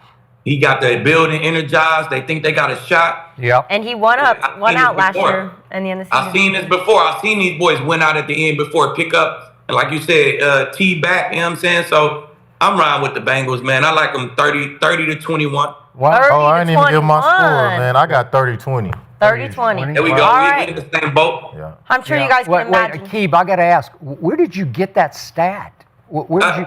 Google. Where did that come from? Where'd you get it? You got to Google In this. cold games. You got to ask questions. That's not on PFF. Cold games. AI, Skip. You got AI. Wow. That GPT. I'm impressed. You shut me down on that one. Yes, Skip, I don't have that stat. Nah, for real. He ball out when it's cold outside. All right. Games under 40 degrees. All right. Yeah. Dominant. His only loss was to the Chiefs. Oh. I'm also riding with the Bengals because Shock. Obviously, you know me. But the Bills' offensive line is a disaster right now. They don't have Deion Dawkins. They don't have Spencer Brown. Yep. So it's going to put Josh Allen in a bad situation, and he's going to turn the ball over. Yeah. The Bengals are ranked, they're not horrible in intercepting the ball and getting some picks. They're ranked 12th. Okay. Okay. So they're going to pick off Josh There you Allen. go. And Joe. Kinsey dropping stats. There we go. My turn. Okay. Well, the one stat that can't be dropped on the Bengals' head is 249 yards rushing, because that's what Bills had at Pittsburgh. You can't. No, they're not giving that. You cannot do it. You gotta, and I don't think Josh Allen doesn't also have Dalton Kincaid, so he doesn't have the receivers. So I guess he's not back. I assume he's not. Yeah, I'm putting. I hope I'm he's not 8 guys in the box. You're gonna have to beat me with Coleman and whoever else you want. You're not running the ball. You gotta shut down Cook and game over. Yeah. That's what you're gonna have to do. Oh, wow, the whole arena's riding with the Bengals, though. That's not good luck. So I'm hoping for the Bengals. Last week. That's we good all luck, man. last week. We struck gold. True. Okay, so, but let's get to another divisional game that's going to be a battle this weekend, because as we know, the AFC North just is up for grabs. But the Steelers' season seems to be in free fall. So since their 4-1 start, they are now 2-5 and have completely destroyed their lead in the AFC North. Ooh. They take on their rival, the Ravens, for the first place in the division. So, Aqib, who wins, Steelers or Raven, and what's the score? Man, just too inconsistent on both sides of the ball in Pittsburgh for me to continue to ride with them boys. You see how Buffalo ran the ball on them last week, man. They better come out and be able to stop Duo. I guarantee you the first run play of the game is Duo. And it's going to be Derrick Henry bouncing it out to the corner. The corner going to have to tackle Derrick Henry this week. You know what I'm saying? So I just don't like it, man. I'm not riding with them boys. Not another game this year. I'm going to ride with the Ravens 23-17. It's a division game, so it'll be close. It'll be tight, but 23-17. Ravens. Yeah, by the way, what do you call duo? What's your definition of duo? My definition of duo is we double, Okay. And the running back can, in a sense, pick whatever gap. He go A gap to B gap to C gap. Yeah. And usually everything gets washed down. And he bounced it out to the corner. I had to tackle a bunch of duos in my day, Skip. Okay, I got it. That's the run play where the corner is going to have to tackle. Yep. All right. Or they get off into the Did he tackle? Oh, yeah. He could tackle? I mean, One he of couldn't the tackle best. like a safety. Hey, man, look, my corners, hey, it ain't just cover out here. We got to tackle them edges. Yeah. That's for That's sure. how you win the tip. You don't win the tip. You got to be top against that run, too. And that means if you top against the run, that means your DBs, your corners can tackle. Yeah, but he didn't tackle like you could tackle. I mean, I'm a different, but I couldn't cover like he covered either. I wasn't even trying to touch the ground for real, Skip. But Liba come out, what'd you say, Liba? I come and tap that leg. I come tap, flop, shoot them legs out, flop. Yeah. That's it. All right, TJ, what do you got? Oh, man, I'm rolling with the Ravens, too. If they don't pound the Steelers like Buffalo did, them tight ends finna go crazy. And Mark Andrews, he better have some energy after just getting that re-up. And Lightly, if he don't fumble the ball going into the end zone, he'd have had big numbers last week, too. So I think the tight ends and Derrick Henry give him the ball 15 to 20 times. Man, it's a no-lose. And like you said, Aaron Rodgers, he's fragile, man. He get hurt again, tackled again, he likely to be hurt. And they don't have no weapons, like I've been saying. Look at Lamar right now, too. Metcalf, Lamar's hurt every week. he ain't a true number one. You need a number one receiver. They just falling apart. They falling apart slowly, if dying a slow death. So I got the Ravens. I think it's 27-16. I think Henry gonna go crazy. He probably have 2 touchdowns, get a touchdown from Andrews, and a field goal. It's gonna be one of them games. Even though it's a division game, like man, they dying slow. Yeah. Pittsburgh. I'm with both of you.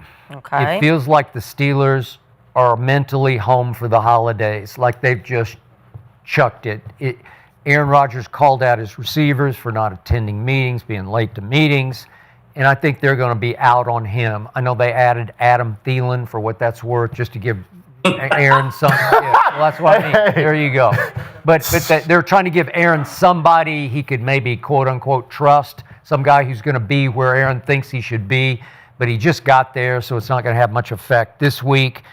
The Ravens are 5.5-point favorites because Aaron Rodgers is just washed up. I'll use LeBron's. Did you say he's the You third said worst? the third in the from the league, worst? right? Woo. Third worst in Pro Football Focus, and he's third worst in QBR. And now he's hurt. And now he's banged up. Yeah, he's got an issue. It's just that they're a nightmare to me. They're just this is going to be pretty easy. I just think that the Ravens will just seize control of this game early on. They'll be more physical. I still don't understand what's wrong with that defense. We're about to talk about Mike Tomlin, but I got it fairly low scoring, but I got it 24-13, which is in your ballpark. Ravens. Dang, Yep. everybody's riding with the Yep. Ravens. This is hard to say because Lamar Jackson also has not been true to form. He was questionable on Wednesday for his ankle. He's now always it was his hamstring, then Yeah, his it's ankle, always and, something. and so he's been terrible. Man, so it's tough. So Aaron Rodgers and Lamar right now, but if Lamar can be in true form, I think I have to go with the Ravens also. Okay. But because I'm unimpressed with the Steelers' defense. They had one good game where had all the turnovers. So I'm going with the Ravens. And But if we're all right, I knew it was bad. Don't do him like that. When his offensive tackle tackled him in celebration, and he got up like, boy, don't you know I will break if you Right. Don't you know? right? wrong. Yeah. I said, oh, it's bad. He don't even want to hit the ground. What you say, Lee? I don't want to touch the ground. Yeah. So I knew it was over just then. It was done. Well, we do want to talk about something, though, because fans are actually calling for Mike Tomlin's job right now. So they're a little upset. So let's see what Mike Tomlin has to say about that. In general, I agree with him. And from this perspective, football is our game. We're in the sport entertainment business. And so if you root for the Steelers, entertaining them is winning. And so when you're not winning, it's not entertaining. And if you've been in this business, you understand that. And so I respect it. I share frustrations. I understand what makes this thing go, and winning is what makes this thing go. He said, I agree with them. So, Aqib, if the Steelers fall to 6-7, what will happen to Mike Tomlin? Nothing won't happen to him, man. I don't think the Steelers operate like that. You know what I'm saying? They had 3 head coaches in forever. You know what I'm saying? So they're not the type of organization to fire somebody mid-season. And shit, if they go fall to 6 and 7, they still got a shot to win the division. You know what I'm saying? They still not out of it, right? So they still control their own. If they lose this weekend, then win all the rest of the games, they probably gonna be the team who win the division. So I think he handled it well, man. He handled it like a grown ass man. We gotta win. We know how to entertain the crowd. Entertaining y'all is winning. So if we ain't winning, we playing like this. I agree with y'all. So I feel like he handled it well. And he dropped this game right here. If anything, he'll get fired after the season. You know what I'm saying? Or he'll step down after the season. Or this past weekend, they ain't gonna determine shit. It is what it is. Yeah, I mean, they finished 9-8, 10-7 in the last few years, couple years anyway. So I don't think nothing happens to the end of the season. But you know, Coach Tomlin, he's well respected around this league, and I don't think as long as he doesn't have a losing season, he'll be back. Because we all know that personnel runs this league, and if you don't have the personnel, you can't put everything on the coach. Just like you can't put, you know, everything on the players. If the you have a good personnel, coach, though, they have the highest paid defense in the league. Yep. They have the guys. They not playing like the offensive personnel. Yeah, that too. So yeah, I'm gonna leave. Nothing happens till after the season, and finishing 9-8. I don't think they'll finish 10-7, but you know they in position. As long as they in position, he's gonna have a job. So okay. I'm a huge Mike Tomlin fan, have been for a long time. I've said many times, if I could have played the game the way you guys played the game, that's the guy I would want to play for. There's nobody better pre or post game in the interviews than Mike Tomlin. And when I watch him before game talk, I want to suit up and run through the wall for him. And yet I can't defend this defense because, to your point, I look at the names on there, starting with TJ Watt, and I say, my God, you're 20th in points allowed, you're 28th in yards allowed. It just doesn't make sense to me. They haven't had a quarterback since Big Ben, so we start there. So that's the biggest problem. And it's a quarterback-driven league. Yeah, it just is. It's a quarterback league, and you don't have one. And it was desperate to reach for Aaron Rodgers and pay him like $3 million this year because you know that's what they did.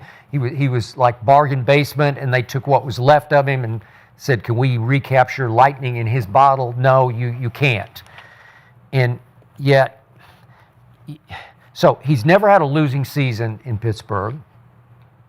And yet, I look back to the Super Bowls. They were in 2008 and 2010. Well, that's a long time ago. So the last time Aaron Rodgers was in a Super Bowl, Mike Tomlin was in that Super Bowl. So they're kind of joined at the hip from that was 15 years ago. And then I look at Mike Tomlin's overall, 14 of 18 times in his career there, they've either missed the playoffs or lost in the first round of the playoffs. And they haven't been back to the AFC Championship game in 10 years since that game where, remember when Antonio Brown went Instagram live in the locker room ahead of the game at Foxborough? And then they went up there and Brady and guys just blew them out. So that was the last time they were in the AFC Championship game. The point of this is just me for Mike Tomlin. I would love to see him get a fresh start somewhere else because he's still a young man, generally speaking. Yeah. And I just would love to see him take over somewhere else where he could jumpstart it and restart it just because at some point after all those years, you never had a losing season, but you just need a fresh start. You just need to change your scenery. and just get a new vibe going. George just said Cleveland. Yeah. Oh, Cleveland. There we go. Can someone finally lock in Cleveland? Yeah, would he be great in Cleveland? He'd be great in Cleveland. You know, that would be something. Again, does Pittsburgh want him to go to a division rival? They do not. But to Lieb's point, Pittsburgh doesn't fire coaches. They just don't do it. So if it even gets respectable at the end and they sort of finish 500 or whatever, then they're not. They could still win the division. This would be up to Mike Tomlin to say, you know what? I just like to go out on the market and see what else is out there, explore somewhere else and start a little fresher where he could build something.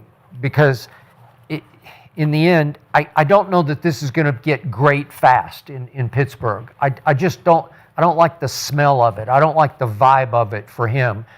He deserves a fresh start the way Andy Reid deserved a fresh start in Kansas City because, remember, Andy was really good in Philadelphia and then it went a little sour, and his teams were seen as soft, and then he starts over, but he gets his quarterback, and he handpicked him, and he picked him when nobody else really thought that much of Patrick Mahomes coming out of Texas Tech, and history happened, right?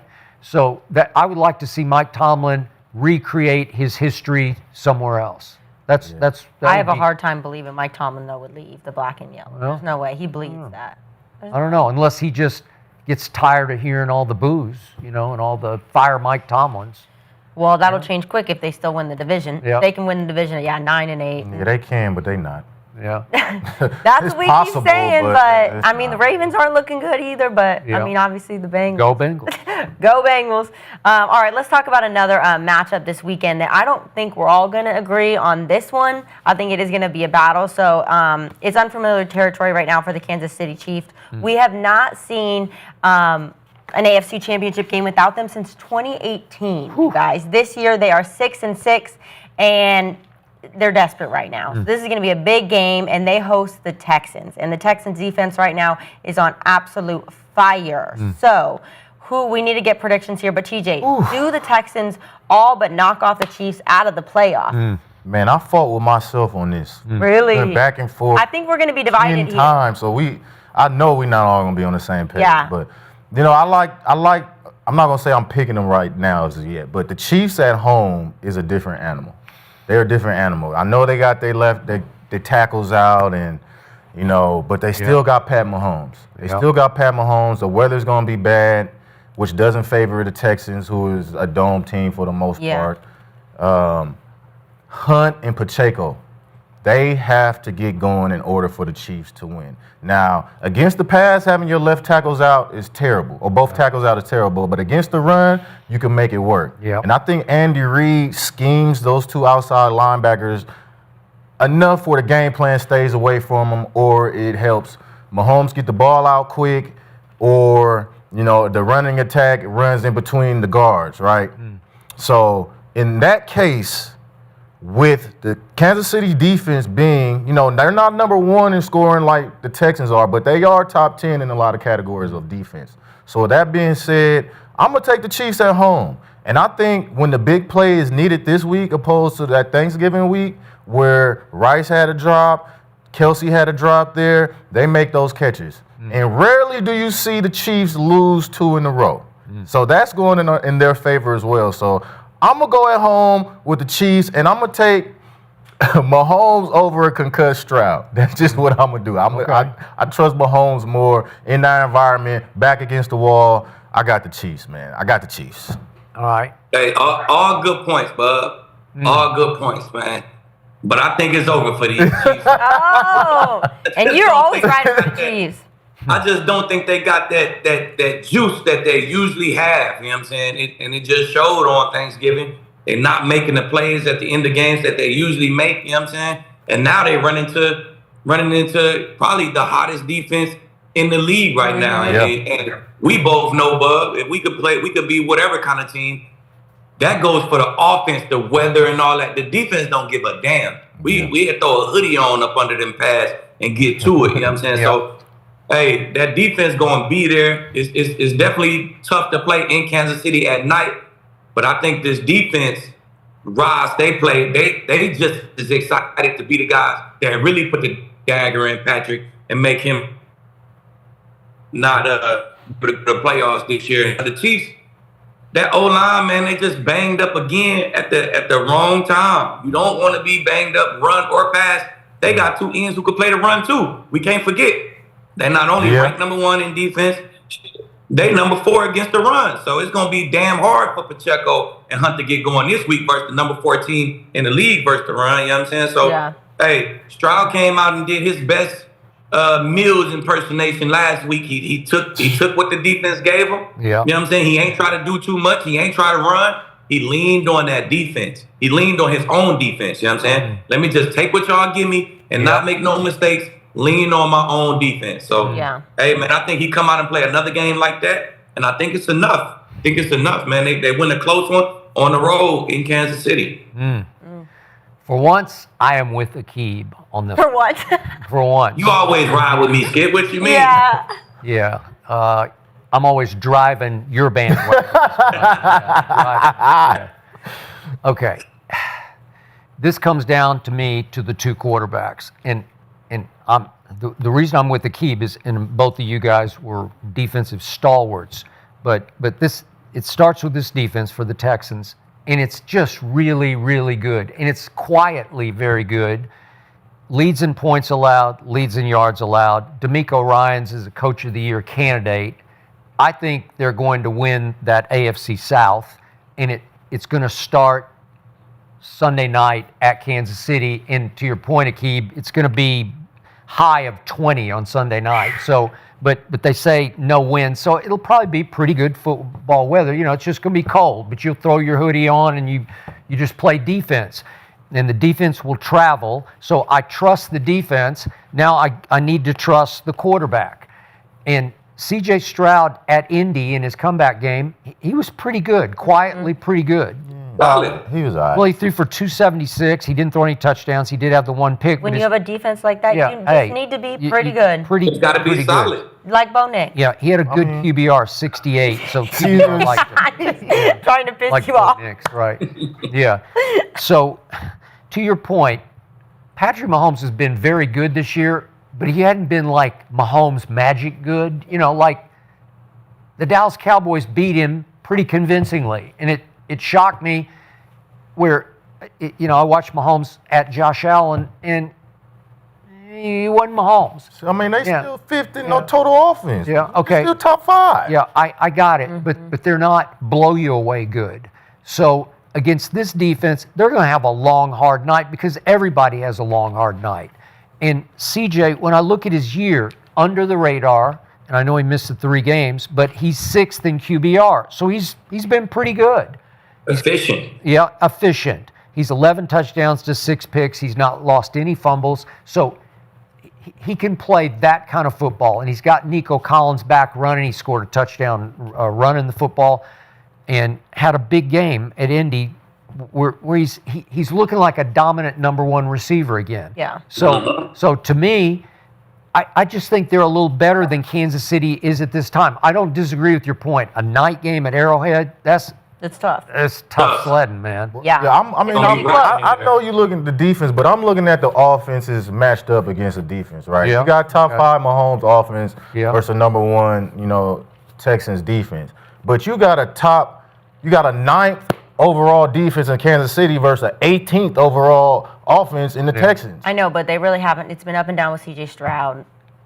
It is what it is. I mean, what Mills was in how many games? 4 games? 3. 3? I mean, so Three and a half. and he did around what Stroud was going to do. Yeah. He's not going to go that's fair. crazy. Just don't turn the ball over. Okay. Keep it close. Yeah. But I just, Okay, so what's your atmosphere. score? What'd you say? What did I say? How many can they score against? Man, it's going to be 28-17. Okay, so you think they can score 28 points on a defense that allows 16 and a half a game? Yeah, hey, we'll put it like this. The Texans ain't gave up 28 all year. Yeah. Yeah. It may be a little bit. Yeah, it's gonna be in the post 20s. Yeah. Remember the opening, they're gonna score on defense too. Okay. They're gonna score on defense. Remember the opening game out here at SoFi? It was a weird, low-scoring game, and the Rams won it, beat the Texans, and it was 14-9. They gave them 14. I was at that game. 20. They gave the Jags 17. Yeah. The Titans got 0. Yeah. The Ravens got 10. Seattle scored 27. The Niners scored 15. Yeah. The Broncos scored 18. There you go. Yeah. Hey, bro, they don't give up no points, bro. They doing what they do. Yeah. That's why I said they're gonna score on offense. Today. I know. On You defense. came with your stats. They're gonna score on defense. I'm gonna ride with the Texans as well. I spend 3 days a week with you guys, and defense wins championships. There you go. And the Texans have beat the Niners, the Bills, the Colts, the Jags. They beat good teams. They have. This is a good team. They got good and they wins. have not had C.J. Stroud and Nico Collins in the right step. Yeah. I think finally we're gonna see the Nico Collins that we saw last year Yep. and get a little bit moving on offense. They don't need a ton though. I think I gotta put some respect Hold on 'em. Kansas City defense, man. I just don't think they get enough respect. That's it. Hey, you know how them powerhouses do, bud. They just pop up one year and it's just like, damn, we just down this year. They'll be back next year, bro. They'll be right back 12-4, whatever next year. You know what I'm saying? This year just ain't it. They just not making those plays in the fourth, bro. They ain't do it against the Broncos. They ain't do it against the Bills. They ain't do it against the Cowboys. They just not finishing games like they usually finish games. So I was with you. I was sitting in that same seat you sitting in, Bub. He wrote Kansas City all beginning of the year. For 10 weeks, and I just started looking at it like, bro, nah, it's just something that's not there. Yeah. Well, let's move on to the Bears and the Packers, because the Bears have quieted a lot of critics, except for Skip. You've been riding with the Bears. I have. They had a massive win last week versus Philly, and it does not get much easier this week because they are going to head to Lambeau, and the Packers have won 3 straight. So the winner of this game takes over first place in the NFC North. So you know it's going to be a battle. Skip, do the Bears get exposed or make another statement against the Packers? So I rode with them all the way to Philadelphia. They made a statement. And I'm going to do it again. I'm going to ride with them all the way to Lambeau, where this is a late afternoon. This is a 4:25 Eastern game, so it's going to basically be a night game. Yeah. And the low on Sunday night at Green Bay is 2, so it's going to be 2 degrees sometime during the game. Oh, Lord. But they're used to that in Chicago. They're used to that in Chicago. It ain't no use to that. Yeah. Well, they ain't all from Chicago. Yeah. It ain't no use to 2 degrees. Hell no. But even though Green Bay is a heavy favorite to win the North, I'm going to go Chicago again in this game. Okay. Just because Chicago wins football games. Just because the most important, you accuse me of being Mr. Stat, which I'm really not. I just like stats that matter. And what matters to me in the game you guys played at the highest level is turnover differential. It just tells the tale every year. You look back at it and you say, oh, well, that's why they were so good. The Bears are plus 17. Second to the Bears in the NFL are Bucks, Texans, and Rams, all tied at plus 9. So they're plus 17 to second place plus 9. They're 8 ahead of everybody. They are demolishing the field in turnover ratio differential. And when you can do that, that just means you're winning lots of football games because you make the plays to win football games. You take care of the ball and you take it away. So I'm going to ride it another week. The other down that they own is third down conversions, both on offense and stopping it on defense. They're top 5 on offense. They're 7th overall stopping third down. So they're really good on third down. And Caleb Williams has had a weird year. He's the worst quarterback in pro football in completion percentage at 58%, which is horrible. It's the bottom of the barrel, last in the NFL. But he's 17 touchdowns to only 5 interceptions. He's lost only 1 fumble, so he's not giving the ball away. Last year, he got sacked 68 times. Ben Johnson has taught him how to just get rid of the football, so he's only been sacked 19 times. 68 last year, so far this year, 19. They have a better offensive line. This is what you call winning football with Ben Johnson. They just got the right formula, and I believe they'll go in and keep it low scoring and make a play or 2 more than Green Bay makes. And I'm going to say, because 2 degrees is low, but I just think they'll go in there and figure out a way to win a 20-17 game, because that's who they are and what they do. Skip, Odunze is out. And Odunze is out. Odunze is out. Caleb's not going to have him. It's That's not tough. great, but you still got the tight ends. I just think they'll run the football effectively. That's what they're going to do. They're going to tote that right, team. yeah. I think it's a very competitive game, just like you said, a 20-17, a 24-21 type game, a last possession type game, man. I think it's ultimately going to come down to the Bears' run game. Can they get it going versus number 8 run defense of the Packers, man? That's going to be the matchup right there. But them turnovers, you talked about them turnovers, Skip. The Bears, they lead the league in takeaways, but shit, the Packers, they number 1 in giveaways. Yeah. They don't give the ball away. They gave the ball away 7 times this year. They number 1 in giveaways, man. So I think that's going to be another huge matchup to watch. Whoever win that matchup, that's who's going to win the game, man. So I ultimately think the home team going to take it, man. If only way you can get used to 2-degree weather is if you practice in it. And that's what Green Bay doing right now. They practicing in it. So they'd be a little bit more equipped to that weather. And I think they split though. I think the Bears beat them when they play at home. The Packers beat them when they play at home. This the home game for the Packers. So I like the Packers 24-21. Okay. All right, TJ. And I like Parsons. I like Parsons to show Skip. They're playing these big games, man. He gonna make a nice splash play or two at the end of the game, Skip. Really? To help them win this game. You realize Caleb Williams can actually move around as opposed to Jared Goff?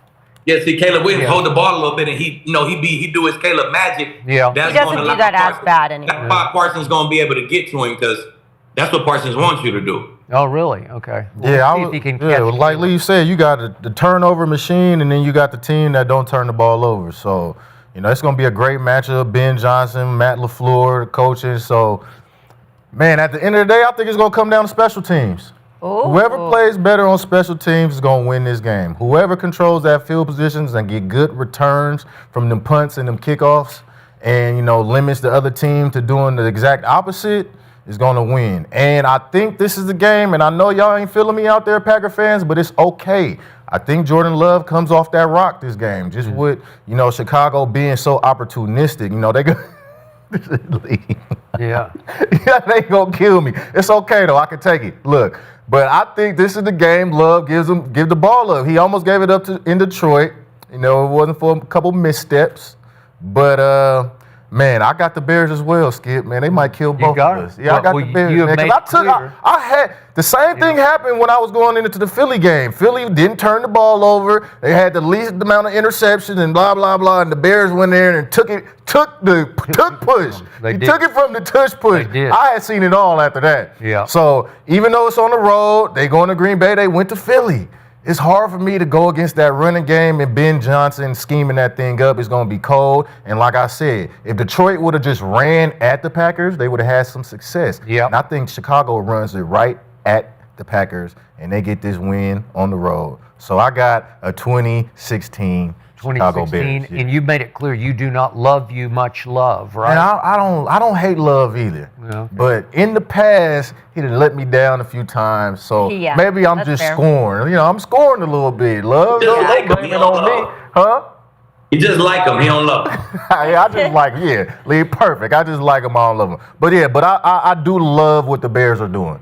Yeah. I love what the Bears are doing, so I do too. I'm not going to ride against them this week, man. I learned my lesson. Aqib, would you rather have Jordan Love or Caleb Williams? Ooh, that's a good question, If you asked me that on show 1, I probably would have said Love. You asked me that on show 42, Yeah. I might ride with Caleb. I ain't gonna lie. Thank I might you. take Caleb, man. Caleb, I would too. As long as you bring in Ben Johnson with him. Exactly. Yeah. I really the want package deal. It's a package deal. Caleb's still not getting enough love on what a sensational athlete he is, because he is hard to contain in the pocket. You were hard on him, though, in the beginning of the year. Okay, but he needed to figure out how to get rid of the football. Yeah. And Ben Johnson has shown him the way to win football games. His arm is unquestionably huge. Crazy. It's crazy. It's just crazy. His ability is off the charts. He's got Josh Allen kind of all-around ability, but it has to get sort of harnessed. It has to get controlled where you pick your spots to unleash. And that's why they so good on third down, Skip. Yeah. Because Caleb Williams' legs, man, they get him on their head. And if he see any type of daylight, he gone. He's gone. And if you press him, he real good at getting that ball out. He's a huge part of their third down, man. He make it very tough for you on that edge. And this is going to be a running back tight end game. It's cold. Yeah. Chicago got their tight ends. Yeah. Green Bay don't. They missing their big dog. So that's another. These cold games, man. Your safeties better come ready to hit and tackle and cover, because that's going to be a center of the field game. Yeah. Them hashers going to be toe up. Yeah, Aqib, what do you got, Micah? 5 sacks? What? He said 1 at the end of the game. I got Micah with a nice day against the run. Yeah. A very nice day against the run. I got him 2 sacks. 2 sacks? Yeah, what? One in the fourth, though. One very crucial one in the fourth, Skip. Okay, and what do you got him for? 12 tackles, maybe? Something like that? Nah, just 40 QB pressures. 5 total tackles, so that's 2 sacks plus 3 tackles. Oh, okay. All right. Yeah, but great edges. You know what I'm saying? As a D end, you don't gotta make the tackle. You just gotta set that fucking edge. Set that edge. Yeah. Build a wall. They do all that cutback. You know the Bears, they gonna outside zone it. They gonna cut it back. So it's gonna be Coop. It's gonna be them guys inside. It's gonna be all them linebackers gonna have to be. Yeah. They gonna have to bring them hard hats, man. Remember they lost Devontae Wyatt in the middle of that defense. Ooh, that was a good point, Skip. Yeah. Last week for sure. Yeah. They 8 deep on that D line, so they'll be all right. Okay, you know what Ben Johnson is saying right now? We are going to run at number 1. Wherever number 1 is, let's run there. That's where Micah likes. They might start it there, but it's gonna cut back anyway. You know what I'm saying? You can watch every play for the Bears. It's gonna cut back. You don't never know where them pullers coming from. That's the cold part about it, Lee. When you don't know where them pullers coming from, you just show up, puller right in your face. That's the worst. All right, guys, I'm gonna go with Leave on this. I think they're gonna split. And I'm going to go with the home team on this one. But I do want to get... And by the way, they're 6.5-point favorites, so we're going way against the grain here. But. Is Green Bay 6.5-point favorite? Yeah. 6.5. Oh, yeah. See, I know what I'm talking about, Skip. I'll take the points, though. I'll take the 6.5. For another sushi dinner, guys. Yeah. Skip already owed by 5-6 dinner. Hey, I know. Real quick, can I make one? I got to make one quick point since you brought it up. Do you realize you did not acknowledge that you lost another dinner to me? I did. I know what you're talking about with Bill Belichick. Right? Thank you. We just got to get it on the record. I ain't gonna bring it up. I ain't gonna bring it up. I was waiting for you to say it, but you definitely won that. So I think Aqib had 2, and now you just won now one. it's down to what? I owe him 1. I owe him 1 because he said that Belichick would win 2 of the last 3 to make a bowl game, right? I did. And they got blown out all 3 times in their last 3 to fall to 4 and 8. Thank you. Okay, Yum. Skip, I apologize because my job as a secretary, I should have brought that up. Okay. I trust me, I was very aware. I just was waiting for Skip to bring this shit up. Thank you. My gosh. I brought it up. All right, so, but he still owes you 1 sushi dinner. I do. So make it Nobu I'm still up. Malibu Sure. or something. Yeah. All right, okay, let's get to one last matchup because this weekend we got some matchups, okay? So this one is going to be the Colts are heading to Jacksonville, and Indy's huge division lead feels like forever ago now. So the winner of this game takes over the first place in the AFC South. So another big matchup here. TJ, Jags, Colts, who wins? What's the score? Oh, it's another good one. Right? Man, the Jags, they do best what the Colts need to do best to win, and that's stop the run. Yep. And they at home, and as bad as Trevor Lawrence looks 3 quarters, he seems to finish and get them wins at the end. That's fair. So initially I was thinking Colts, but I'm going to go with the Jags, man, at home. I'm going to go with the Jags, and I got 20-23 with the Jags at home, man. All right. Yeah, that's Lee? what I got. I'll say, man, it's no Sauce Gardner, no DeForest Buckner. Yep. And I just looked at their schedule since that Rams game in London where they scored like 7 points. That Jags offense, they done dropped 30, 29, 35, 27, 25. Hey, so Liam got this offense back moving, man. Yep. And they got good wins versus the Panthers, the Texans, the Niners, the Chiefs, the Chargers. Yeah. They got real good wins, and they quietly, very, very quietly, got the number 1 rush defense in the league. You know what I'm saying? Yeah. You stop JT, you win games. This is the number 1 rush defense coming to play JT. I think they stop them. I think they win 28-21. 28-21. Okay, Skip, let's hear it. Okay, for the record, I got the Texans winning this division because the Texans have by far the easiest remaining schedule. So this is kind of an elimination game in a way. Okay. They're both 8-4. Look, the shock to me of this game is that the Colts are favored, and I don't get it. They're a 1.5 favorite at Jacksonville, so I keep saying, am I missing something here? Because you guys pointed out all the reasons the Colts are going to lose It's about this to be game. rainy. Okay, there you Many go. times in that rain, man. Okay, so Indy's got the #1 hardest finishing schedule in the NFL, and it starts with this game. And then they have to go to Seattle. They got your Niners. They got the Jags again at home. And then they're at Houston to close. They're just done. Yeah, remember, Danny Dimes broke his leg. Danny Giants. Yeah, Danny Giants. Well, he's only been like that since he broke his leg. He broke his leg. He before that. But from what I can he see, fell apart in the leg break. Okay. yeah, but against the Texans, he couldn't move. He could throw it okay, but he just couldn't move. And he can move. He can run. He's like 6'5", 235, and if you make him a statue in the pocket, it's huge advantage for Jacksonville. So I think it'll be a good game, but I got Jacksonville 24-20, and it's the beginning of the end of the Colts as we knew them for a while. Yeah, man. Agree with you, Skip. It's over with. All good things it's over. must come to an end. I really do hate when we all pick the same, but for me, I love Jonathan Taylor. I love Tyler Warren. I was riding with the Colts all season long, but Daniel Jones breaking his leg. That for me, I'm like, you're the quarterback with a broken leg. That's crazy. I'm going with the Jags. I'm going to do a little higher scoring game. I'm going to go 30-27 for the Jags. Ooh, okay. But because I think JT will still do something. I know you say he's going to stop the run, but And I almost got on board with the Colts once they too. got Sauce. You know what I'm saying? I thought that was a good move. Right. But now Sauce He down. hurt, yeah. He hurt. You know what I'm saying? So, it ain't looking good.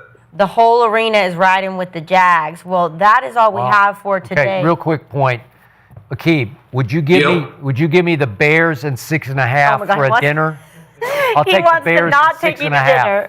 Skip's like, I don't want the 6.5 not Skip. So you know how we do. We don't even get a point. We just head up. Hey, you get the Bears. So that's how Are you willing to just go for the Bears? No. No spread? No, I need the 6.5. That's what the spread at the odds makers say. Okay, I'm just saying. With this underdog bet. I think you need to ride with the Bears hard, Skip. Say no spread. Think about this. I'm giving you Micah freaking Parsons. I'm giving him to you. But I don't think they're 6.5. going to win by 6.5. I think it's going to be a damn dogfight. Okay. I think somebody's going to have to kick a field goal at the end, man. I hope our kicker playing. I hope the Packers kicker playing. Yeah. Okay. What's our kicker name? I forgot his name, bud. What's his name? It's Micah Parsons. He kicks also for them, right? Who is Super the Packers Bowl 15, bud. Yeah. Hey, man, you know I'll be blanking, bro. I know who you're talking about. Brandon McManus. Brandon B-Mac. Yeah, hey, my bad, B-Mac. He's going to be mad. Damn, B-Mac, we done forgot. It's all good. Okay, so no deal? No C. That's the problem. No deal? No bet, Skip. You don't want No bet. dead even? You're kidding. Yeah. I want 6.5. Skip, you never give me the points, I know, though. but Michael will have 6.5 sacks, so I got to have 6.5 You never points, give me right? points, though, Skip. Come on, man. I'll give you 2.5. 2.5. I Oh, boy, that's big of you. Come on, 2.5. I need the spread. It's 6.5. I'm going way out on the limb. That's what I mean. The Packers are prohibitive favorites to win the division, and everybody, even Kinsey said they're going to split. Right? It's good. Skip, I don't think it's a good deal. I'm gonna be honest. No? Which way? You're not offering a good deal. Yeah, Not offered a offering good a good deal, deal. right? I always take the 6.5. Spread. We go head up. You know how we do. I always take the spread off for you. All right. All right, next time. Yeah. No deal. We came with no deal, but we do know that right now Skip still owes Aqib a dinner. When it's going to happen, we don't know. Yeah. Are we all invited to dinner? I'm trying to look. Yes. You know that was my You're all next question. invited. Okay, I'm like, are we get sushi It's too? on Skip. It's on Skip. It's on Skip, baby. You know what I'm saying? He ain't tell me who I can and cannot bring, so I'm just bringing everybody with me. You know what I'm saying? Okay, deal. Just shows up, rolls with the whole arena But crew. it ain't over yet because you may be paying for my dinner and whoever I invite to this. Oh. I feel that, Skip. Yeah. I feel that. You know what I'm saying? All right, guys, we're going to end it there. The boys are divided. Right now, Skip owes a dinner, and hopefully to all of us. But we'll see by the end of the season because we got a lot to still go. We will see you guys back here on Monday for another episode of Gridiron presented by Underdog. Woo! Way to go.